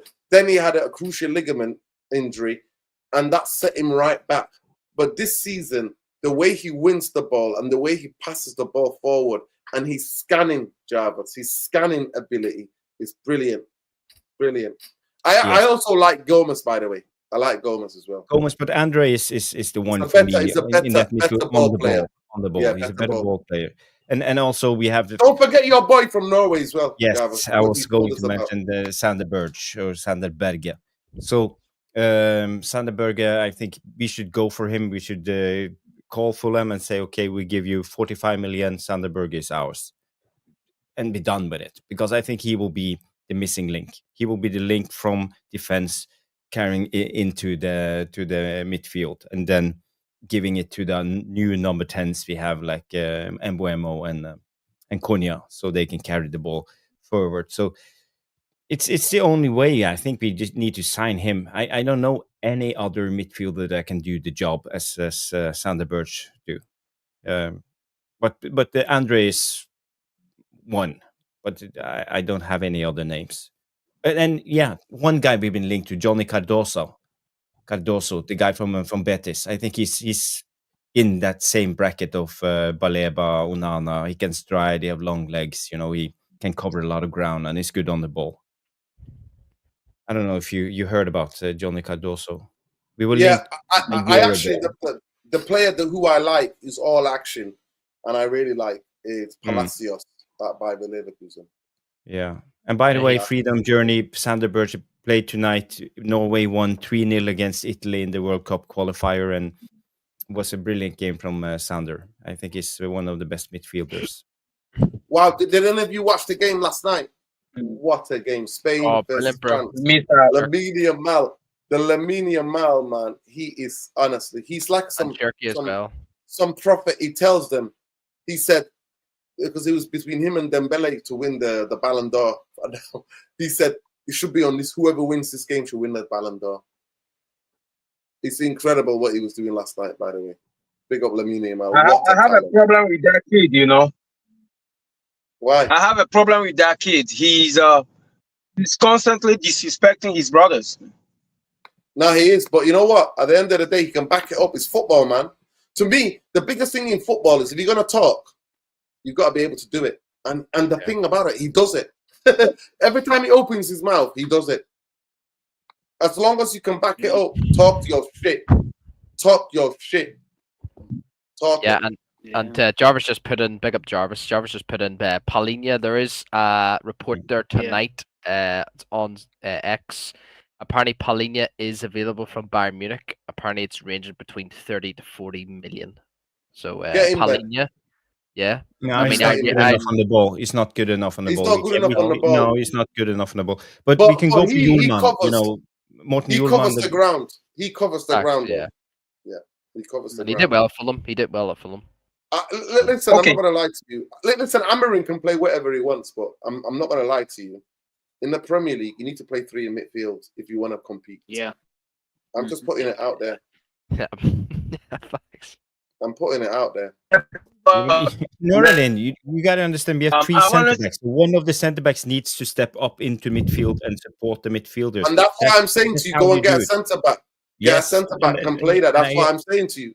That's what I'm saying to you. We need a centre Maguire back. there, you know, he will never step up into He the will midfield never step and up. act. Never. He's not the Josh Dawes. Neither will Delict. Euro No. can do it, but Yeah. Delict won't be able to do it. 100%. Or even Martinez too. Let's talk about the wing backs, people. Everybody's talking about the Colombian brother at Palace. Let's talk about that. Estupiñán. People in the chat, tell us though. Yeah, no, the Colombian kid. Okay. Colombian kid from. Who? Munoz? Yeah, everybody's talking about him. Yeah, Munoz. No, that's yeah, his name. Munoz. Yeah, Munoz. Munoz, Up yeah. and down energy. No, I don't rate him. I didn't do it, by the way. I didn't do it. I swear to God, I didn't do it. Yeah, I Munoz didn't is do it. Kareem Richardson is another. Okay. Midfielders, people in the chat. Come back, Luwani. I didn't get rid of Luwani. No word of a lie. I didn't. But yeah, who rates him? Munoz. Who rates Munoz? To me, I think he's been absolutely fantastic this season. Yeah, I think Munoz has definitely been good, but you have to be. It's the same thing again though with like the whole Crystal Palace thing. They get to be careful as well because. By the way, you removed yourself with that howler, yellow card. Munoz has been one of the best. No, then you have to see where I'm coming from. When I say I don't rate him, he's a functional player. He's very energetic, but I believe he's the product of the system. Is because that system is very well oiled, and he's the beneficiary of the fact that every single piece in that system is functioning properly. Because I think 2 years ago, or a year ago, when before Glasner came, he was still there, but I didn't remember him. We play against them. He was not really. I was not impressed. There are many more. I would describe him more of a defender first, but because the system opened up so much space for him on the wing, and he's always, you see, out of him and the other one, I forgot the other one that stay on the other side. He's the one that have the license to stay up more, and everybody looks for him. You see, every time the ball is played long to Mateta, they're looking for him. Every time Eze cut in the middle, coming from the right and switching play, he's looking for him. So he's touching a lot of ball. So we shouldn't just based on the fact that he's active and we see him all the time touching the ball in the final third and just say he's a viable candidate for our system. We use our system differently. He's going to ask to defend more. So I'm not too impressed. Okay. I might be wrong or biased, but that's my opinion. It's all about opinion. It's all about opinion. I thought he's been one of the best players in this system. I agree with you, and we are playing a similar system, so he should be able to. He's got energy, and the best thing about it, he's got quality in the final third. He sets up a lot of goals, Luwani. That's my only rebuttal to use, that he actually can deliver when he gets in wide areas. He can deliver passes, and he's both him and Mitchell. Mitchell does it on the left hand side as well. But about Tariq, but I agree with you, Luwani. It's the system, it's the combination blade they have, and the runs he makes. But when he gets into the final third, he gets his head up. He gets his head up, man. Thing is, we've got he plays on the right for Crystal Palace, and like right now, we've got Ahmad sort of for that right wing back role. Just to correct you, Ben. Just to correct you, Ahmad's been getting lots of injuries, and we can't rely on just one player. Yeah, we need a cover player. But then again, I've been watching a lot of Crystal Palace, right? So when I watch the way they move on the field, when Mateta drop into that midfield and Sarr make the movement where Mateta usually is. Sar usually drag the defender, and he have a lot of space. He have a lot of time on the ball, and I don't think he will get the same situation when he come to us. That's why I'm not too advocating for us to look at him that way. He's a beneficiary of a system that work well. That's all I think. Yeah. For me, like, 100%, like, we need more than Ahmad. Obviously, Ahmad obviously had a really bad injury last season. But the thing is, it's the left wing back role is a big, big concern, man. Like, we've got Dorgu, who's literally been played to death. Amas, like, only had like 2 games, like 2 or 3 games last season. So, like, who's gonna complement Cunha, Mainu if he plays in the left hand? Like, who's gonna complement with them two? Like, this is why I think we should prioritize the left wing back role instead of the right wing back. I know Ahmad's I got think we need injured. two. I Yeah, think we facts. need I two. same. I think we need two. I think Same. we need two. So I agree with you, Ben. We cannot rely on Dogu 20-year-old. Big up to Paul Evan. Paul Evan says, Nuruddin, you will be eating your words next season, brother. Football is a humbler. That's that's one of my sayings, football is a humbler. But Paul, explain to me how. Explain to me how. Please, are you part of Giddy FC? Is that what you're telling me? You're the chairman of Giddy FC right now. Explain to me why I'm going to be eating my words, because I need more context. Big up to you, though. Big up to you. Big up. Jarvis, any Wing backs.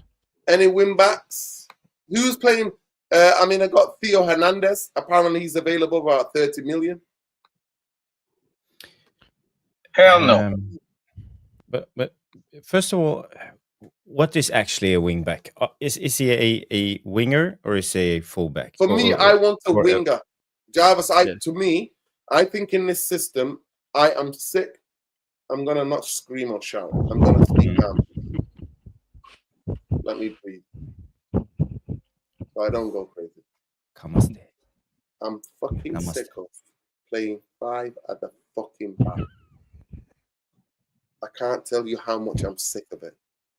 If you guys are there in the stadium, I don't have any hair to pull, but I back every time, so I don't scream like a madman. I just bite my nails. I'm like that.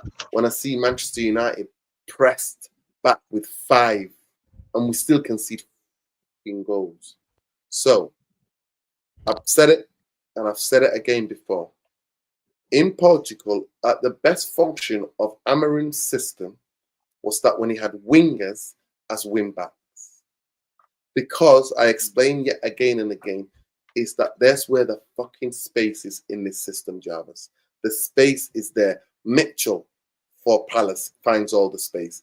Munoz, we just talked about it, finds all the space. They both are the danger threat. Jarvis, they play so well in that system for Crystal Palace. They literally cross the ball to each other. This was like 3 or 4 games I watched last season of Crystal Palace where they're crossing the ball to each other.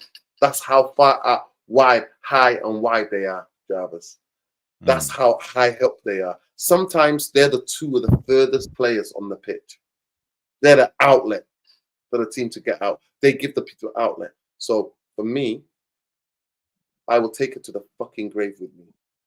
Whether he's successful or not, in this system, he has to play wingers who they don't have to be incredible defenders.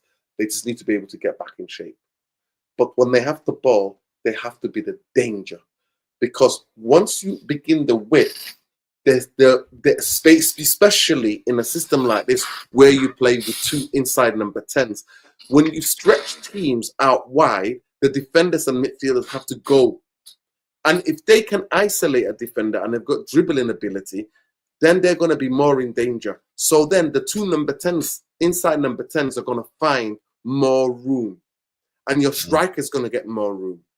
That's how it works in football. In football, you try to create an overload.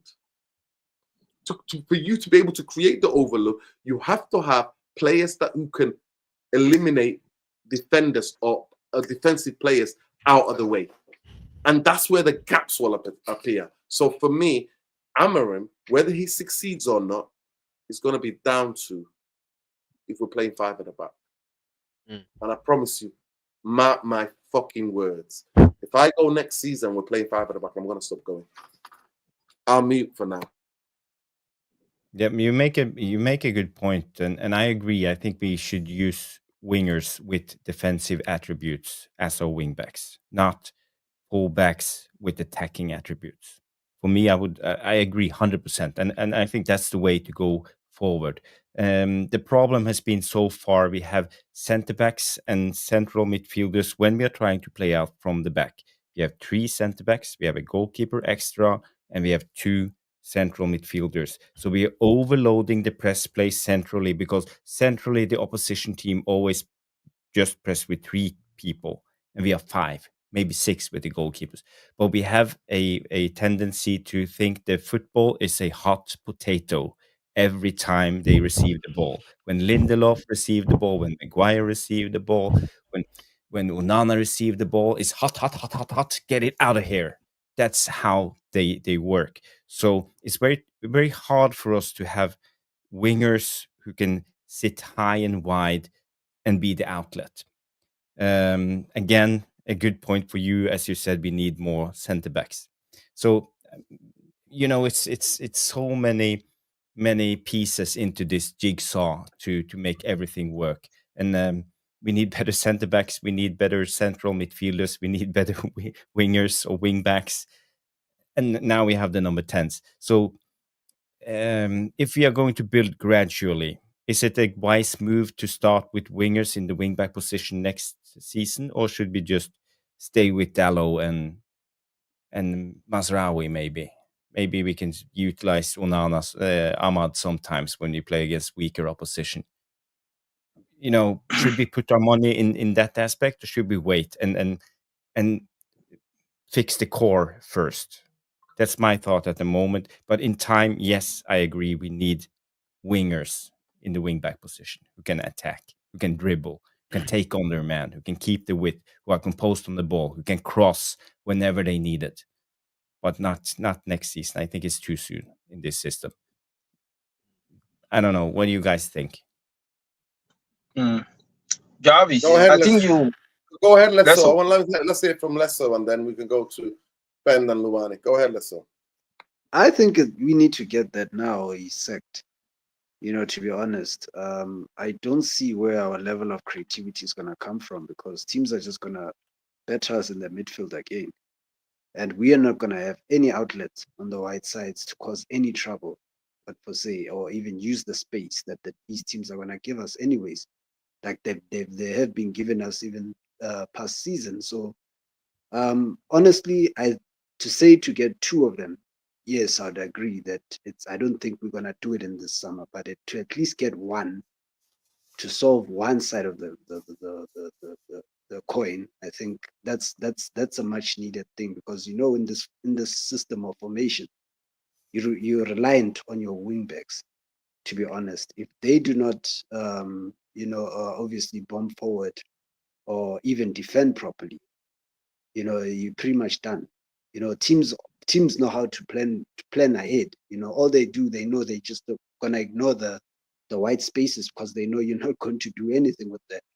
They'll just give you that space, and then that's it. It's game set, because they know teams in that system are more reliant on wingbacks. So, for me, you need to get one. You need to. I mean, we're getting rid. How many wingers are we getting rid of now? Are we selling? We're selling Garnacho, we're selling Rashford, we're selling 4. Who else? Anthony. So that's 4. We have to replace that. That has to be replaced, whether we like it or not. And we cannot shy away from the fact that this is a position that needs to be addressed as well. It's very important. Just as the midfield is important, the wingbacks are very much important to the way we're gonna attack. Yeah, but it's a left the wingback position, not the right, because we can both play Ahmad and Yeah. Bumo, and if we sign him, and Yes. Masraoui. Yes, Dallo. yes. That's why I pointed out that it's fine if you can get at least one of the positions, whether it's on the left. I think the left is the most, obviously, The the left, most we only have pressing. Harry Amos in my mind. Who's left-footed? to And what Luke happened Shaw. to Dogu? But anyways, yeah, I think it's the left. The left is more or less it's the more pressing, to be honest. But we need at least one. We cannot vacate that position any longer, unless we want to waste the likes of Cunha and all these other guys up front, you know, and as well as Jokeres if we do end up getting him. So, you know, we need to sort that out. But big up to everyone. Yeah, big Yeah, up, yeah. bro. I mean, for me, I'm struggling. I'm struggling at the moment for the left wing back role. I don't really know many. There's people on the top of my head. I mean, we could have we wouldn't be having this debate right now if if obviously City hadn't signed Eight Nuri, Liverpool hadn't signed Kirkes, because them two I've taken a heartbeat. Especially Kirkes, I've been a big fan of his, but is what it is. The one player I could probably think of the back of my mind that I have been watching is is it Leipzig or Red Bull Salzburg? Nusa, is it Nus? He's And I can't. brilliant. Noose. Yeah, Noose, Nus, yeah. yeah. He's He's a good brilliant. player. Oh. He's a good player. But I mean, if we can all talk about wing backs and stuff, but we've been linked mainly the right-sided. Obviously, we've been linked to Tyler Dibling from Southampton. But like I said, man, Leicester was spot on. I think we need to focus more on the left wing back role, on who we're gonna get, because I worry about Dorgy, man. I see a lot of people giving him stick. I'm still gonna give him time. I think he's being overplayed, just like Kobe Mainu when Ten Hag was in charge. But man, honestly, I'm very lost with this left wing back role, because there's really not many, good wingers that can do the defensive attributes and as well stay up in the pitch at this moment in world football. I just can't think of any. Don't know about the rest of the panel and the chat. Alexandro Hmm. Balde is actually a good one. Yeah, be honest. I've heard of him now. He's good. He's good. He's Yeah. good. But we won't Big get up him. Paul for the Corona context. all over that. Big up So Paul when- for the context. If the word When- is if, but big up to you. When it comes to this wing back situation, I'll go back to the question that Jarvis asked. He actually asked a good question. He said, "What are we looking for?" Based on the system, I've been talking based on the about it. system, right? Yes, and Go I ahead, said Luwani. we've been talking about it through the main season. Just to put you up, Luwani, that I said Yeah. I said this 5 months ago. I said this. I said even before he came, I said for it to succeed, we need attacking wing backs, attacking players. We need to play wingers as wing backs. Go ahead, Luwani. I said that, but instead we play Okay. defensive and we play five at the fucking back, which is to me disgrace. Manchester United would ever allow that ever at this fucking football club. You see, no, then when you put it like that, you say At home, we need at to home, Luwani at home, playing five okay at home. fucking at the back. Okay, you say we need to play attacking wingers at wing back, so it can give us an attacking impetus. I'll say that it doesn't matter too much because it's whatever the system dictates. When you look at PSG play with a back three, it's not a back four, they play with a back three, right? Hakimi is the one that goes out as a wing back. Hakimi is a primarily defensive player, but you see him in the midfield, you see him scoring, tapping. It's the same thing with Munoz from Crystal Palace. He's a primarily defender, but he just have a good cross on him, and you see him popping up on the wing, crossing ball in or scoring goals as well. So it's whatever the system dictates that is more important. But when it comes back to this wing back discussion, I don't know why we are not denouncing the cowardice. We are playing with three defenders. Any team that play with three defenders should be able to attack with everybody else. When you watch PSG play with their three defenders, they are on the halfway line. And the midfield three that's ahead of them, they're dynamic. They play wherever. When it comes to our choice of wing back, going back to Jarvis' question, what are we looking for? I think we should be looking for, based on the season we just had, where our midfield is being vacated. We're trying to play through the wings, and the wings are locked. We should be looking to garnish the midfield. We should be looking to add more numbers into it. So the fact that we are acquiring Mbeumo and we are acquiring Cunha, they're both viable candidates for the right 10 and the left 10. That's okay. Those two can drop in the middle and garnish our midfield. But still, that is not going to be enough. We already have Ahmad as a wing back on the right hand side. Ahmad can also invert, or he can also stay up. That's fine. But now we need a profile of player that is a little bit more of a Harry Amos mode. If anything, I will advocate for Harry Amos to be a wing back and to start on the left hand side. So at least if our 10 are not inverting, and they have to, one of them have to invert like Hakimi does, that will help us have the numbers that we need in the midfield.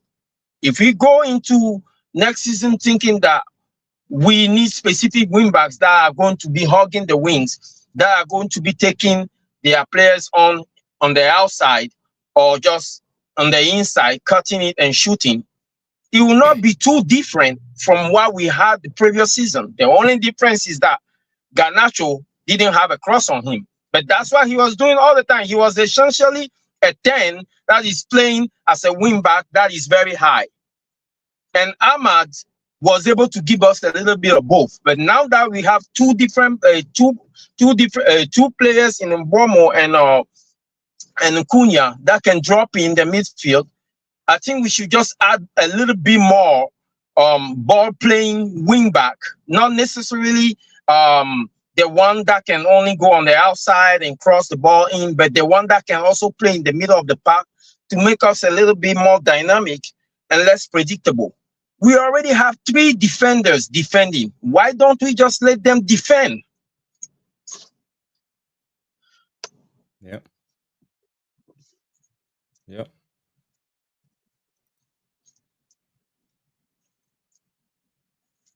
We can argue this till the sun comes down, till the sun comes up. But I'm telling you now, I just don't want to see shit football, man.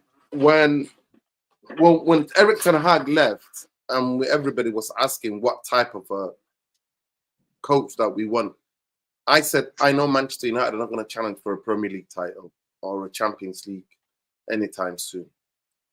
I said, the next coach needs to show me something for me to be able to fucking hang my hat on. Right? I need something that I can throw the hat and it can, boom, hang on. Only 2 games has Ruben Amorim done that. Only 2 fucking games. Liverpool away. It's one of the best performances of any Manchester United team at any decade. I repeat, at any decade, especially my lifetime. But we should have won that game. We should have won it. Harry Maguire missed the fucking sitter. We should have won that game. The other game was at Man City, even though Man City, they were getting beat weekly anyway.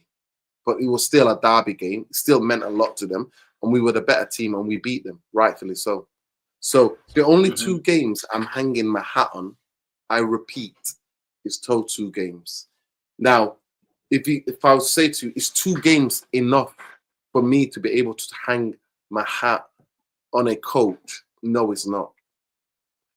There's 18 fucking losses in the Premier League. I think he's been responsible for 11 losses or 12 losses, if I'm not mistaken. I think it might be 11, to be kinder to him. And I said a lot of the things that I said about this team. I said if you keep playing 5 at the back, we're going to concede more goals. We're going to be bullied. We're going to lose a lot more fucking games. Because this system's not the formation. By the way, please remember that. Formation is totally different to a system. The system where you've got permanently 5 at the back, It's not. And then you've got one in midfield, and when you play Bruno, who's a headless chicken, you're leaving just a one person to get exposed. Then we've got 3 up the pitch, and we're asking them 3 players to be further away from each other and not combine. Football is about combination play. It's about movements. It's about opposite movements. That's what football is about. At the highest level, it's about team defending as a team, playing as a team in midfield, through the last thirds, and attacking as a team. And we've lacked any of that cohesion. Amorim, from my assessment of him in that last 6 months, however long he's had, has been that he overcomplicates the game for footballers. He's constantly screaming instructions at them. And some of the players on the football pitch, especially at the home games, look confused. I'm just being fucking honest here. The reason I want him to succeed, because I don't think it's his fault. He was brought here by people. And those people have got promoted. Well, their decisions and the decisions of the football club and the owners have took us to 15th. 7 players is what he needs. It's the minimum. It's the minimum. 7 players. I agree. Be able to go back and play at least to compete for 9th or 8th next season. Last words. Go ahead, Luwani. Last word for me is, regardless of what we do, I believe that in the Premier League, when you're playing with 3 at the back, you need to give me at least a minimum of 5 in the middle. So instead of having that 5 at the back, give me 3 at the back, 5 in the middle, and 2 up front if you want. That is the only balance we can achieve. So we might as well start looking for the player with that profile. Our wing back need to be able to invert, at least one of them to invert, to give us the numbers. We don't have the numbers. And regardless of what profile of player we bring in, if we don't garnish that midfield, we're going to be in for a rough season next year. So, a last word.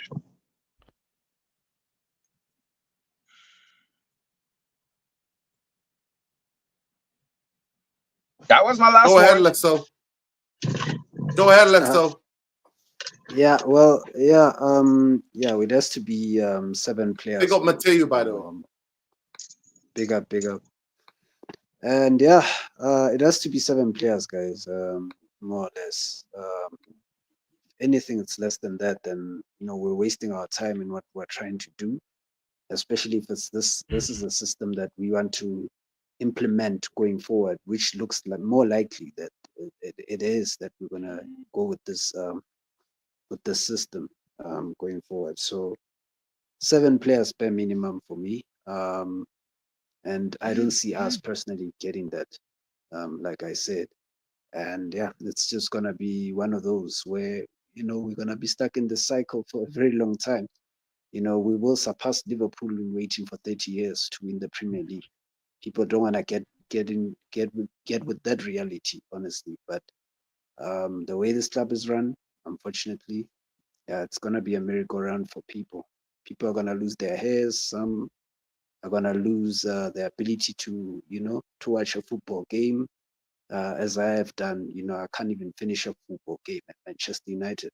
They can't even do the bare minimum where I get entertained. And football is an entertainment business. They can't even entertain you, whether they're losing or they're drawing or whatever. It's just shit to watch, honestly. But all I can do is just hope for better football. That's all I can do, because winning is just not an option for us at the moment. And we need to go back to the basics and just learn how to play football again. That's my final word.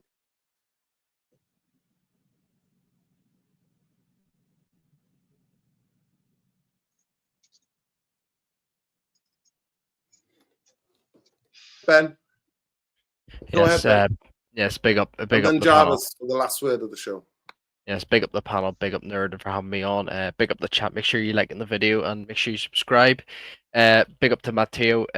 For most importantly for sending Chucky Arla. Our day will fucking come one day. Um, free the north of Ireland. Get the fuck out of us out of the UK for what Keir Starmer's doing to especially Northern Ireland is fucking ludicrous, man. He doesn't even know what the fuck he's doing in Parliament. So the sooner we're out He of doesn't the know what he's UK, doing and in fucking the no, UK, mate. he's a fucking shambles. He's just a shambles. What he's doing to Driving disabled people even to the depravity embarrassing, of it's embarrassing, incredible. embarrassing. So it is. But now like I said, man, and fuck Trump for banning the likes of Yemen, the likes of all these like countries for going into America because you know what you are, Trump. You're a fucking Zionist wee bastard. So you are, and fuck you for what you're doing to actually to the people of Gaza. There's people dying. There's children dying every fucking day and you're doing fuck all about it. Like, oh, there's a fucking ceasefire. No, there's fucking not. How can you call a ceasefire when there's fucking kids getting shot who are going over to actually get food and water, and you're getting shot by fucking Israeli soldiers? You know who the fuck you are. Embarrassing, man. Actually embarrassing. But anyways, big up the chat, big up the panel. With Amarim, as I said before, I don't believe in this system. I always want to go back to a three in the midfield. And I know a lot of people say 4-2-3-1, but 4-2-3-1 will never work either. You have to play with three balanced midfielders. None of this, no more number 10s, just 2 8s, 1 6, or three players that can play 8 and 6, just both physically and technical good players. And that's what we need right now. And with Bruno Fernandes staying, it's not going to help a lot. So I agree with Lesso. I'm all for having 7 players in this team. Whether or not and the thing is as well, I'm happy that we're buying players that obviously they play in the three in the back, but they can also help as well if Amarim isn't successful in this job. We know that whoever the next appointment is, he's got Cunha, he's got Mbuemo, he's got if Gyökeres comes in or whoever comes in, he's got these players he can work with, and we can actually go back to actually hopefully the good days. But I mean, we won't go back to the good days if these vultures are still here. So free Manchester United from the Glazers and Ineos, and big up the panel, big up Nerd, and most importantly, and big up Jarvis. Big up. Go ahead, Jarvis. Big up, Ben. Free Palestine. Big up, Ben. Always, Big bro. up, Ben. Always, bro. I want to say when it comes to this left wing back, there's one player that no one has mentioned. That's Alex Grimaldo.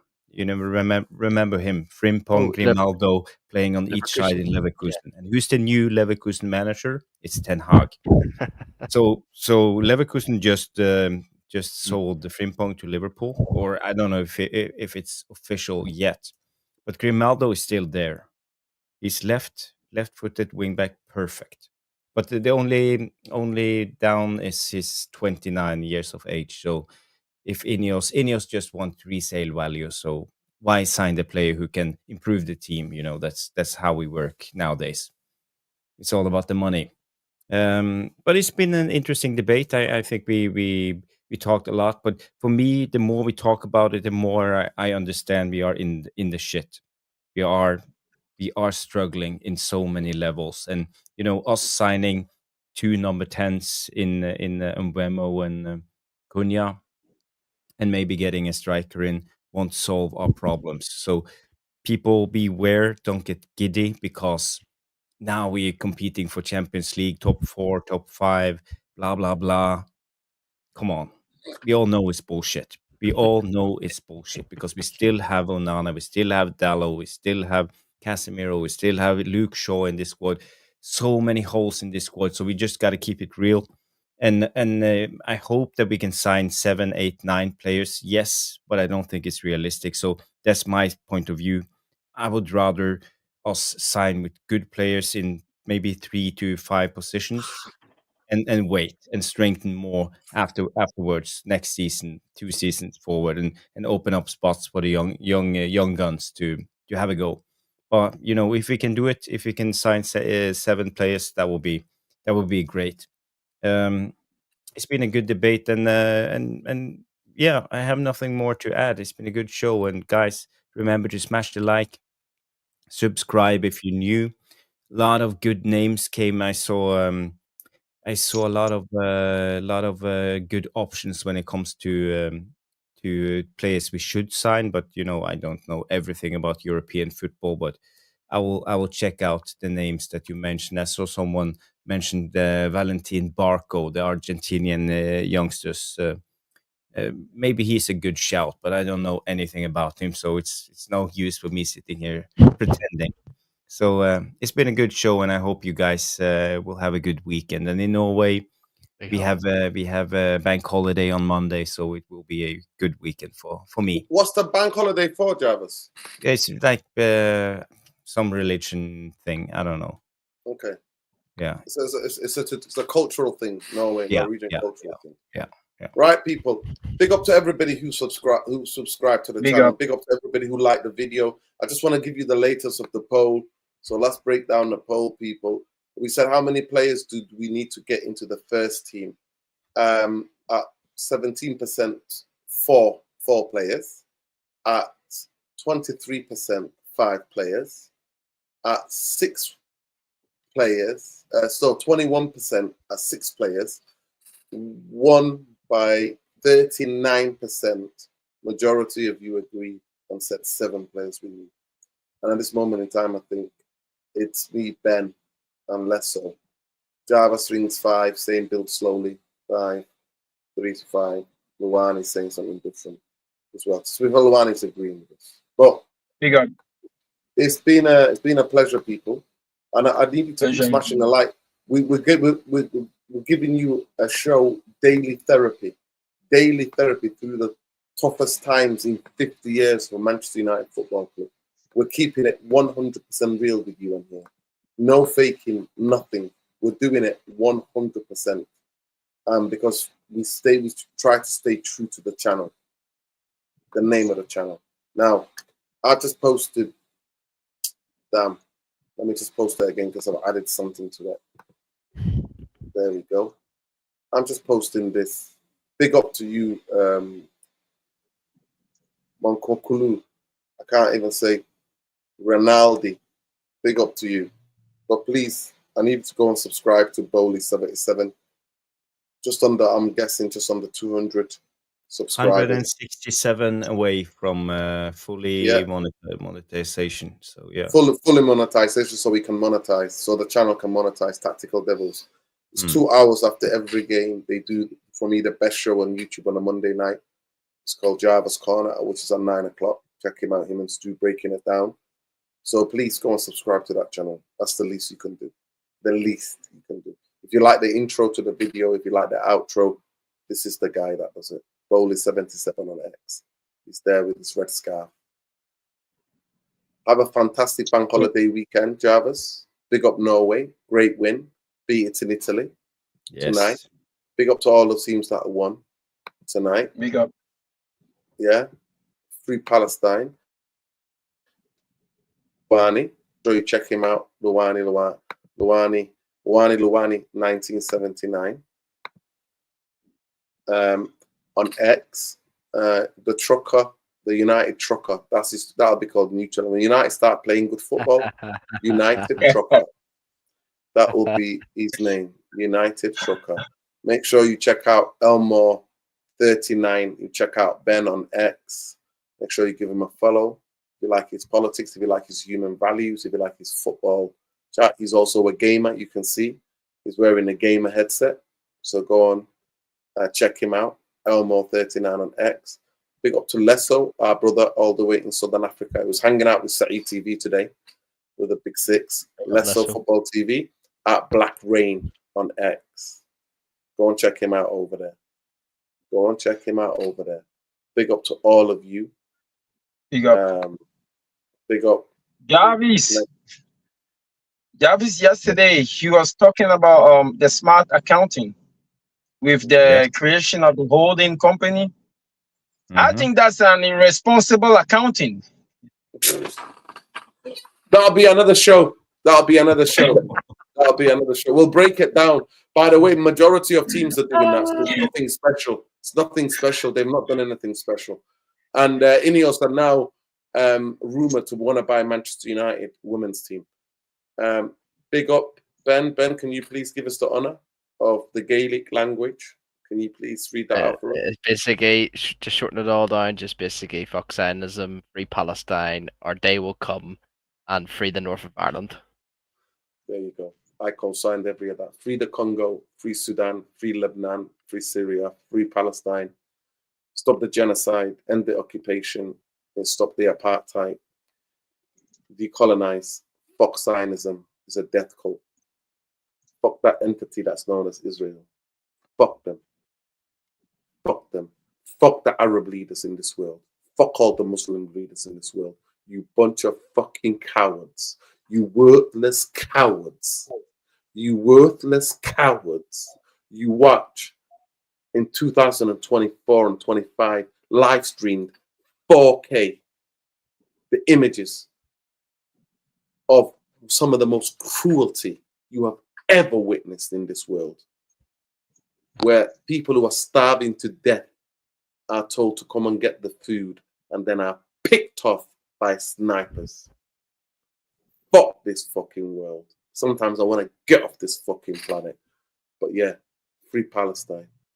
Every second of every day, of every week, of every month, and of every year. Max. Fuck the Glazers. Fuck Ineos. Free Manchester United fans from that type of ownership. Big up Jarvis. I thought you'd bring in something up that you would like to show us before we go.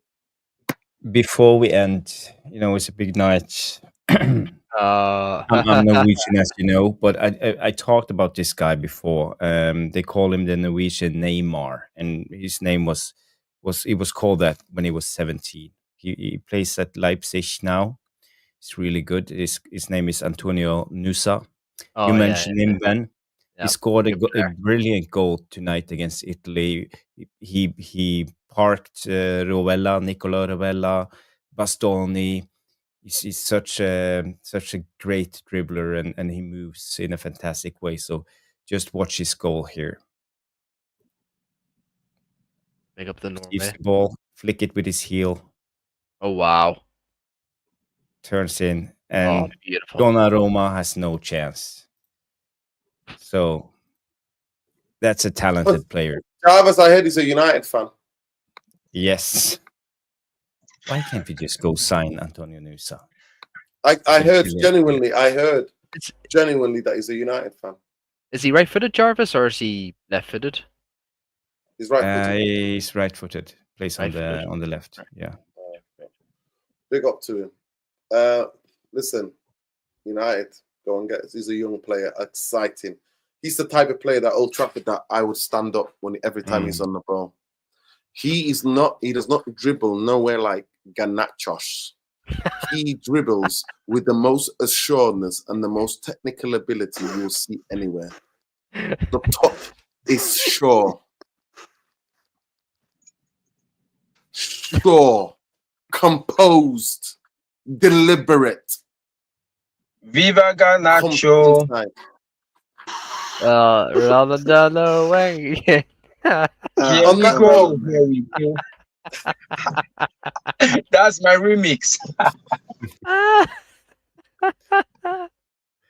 On that note, we can watch it one more time. Flick it with his heel, cuts inside. Who do England have in the World Cup qualifiers? You just don't know. I don't know. Oh, look at that! He went near post. Mm-hmm. I thought since he will go far post, he went near post. That's some brain. Yeah. He's shaped like he's going far post. Whips it into the near post. He was probably man of the match today for Norway. He had a brilliant assist to I think Haaland scored and Solot too. So yeah, really good. I really would love to see Norway in the World Cup to do watch-alongs with Jarvis. We are doing well at the moment. We are top of our group, and things looking good. I'm hope and pray just for Jarvis and his son, Yes. and all of Norway, but specifically for Jarvis and his son, to have that moment, his son to have that soft drink, his dad to have that beer, up the Norway, and Haaland and And the Odegaard. Arsenal, Odegaard and Sanderberg deserved, and this kid, they deserve to Nusa, play in the Christoph fucking Ayer, World Cup. Oscar Bob, a lot of Oscar players. Bob, they deserve Yeah. to play in the World Cup. Facts. Norway Premier have produced some League, Premier fantastic players. talent. Norway has produced some fantastic talent. They deserve to play in the World Cup. Yeah, we have Facts. so many strikers. We have Sørloth, we have For me, Haaland, look, we have Nusa- Strand Larsen.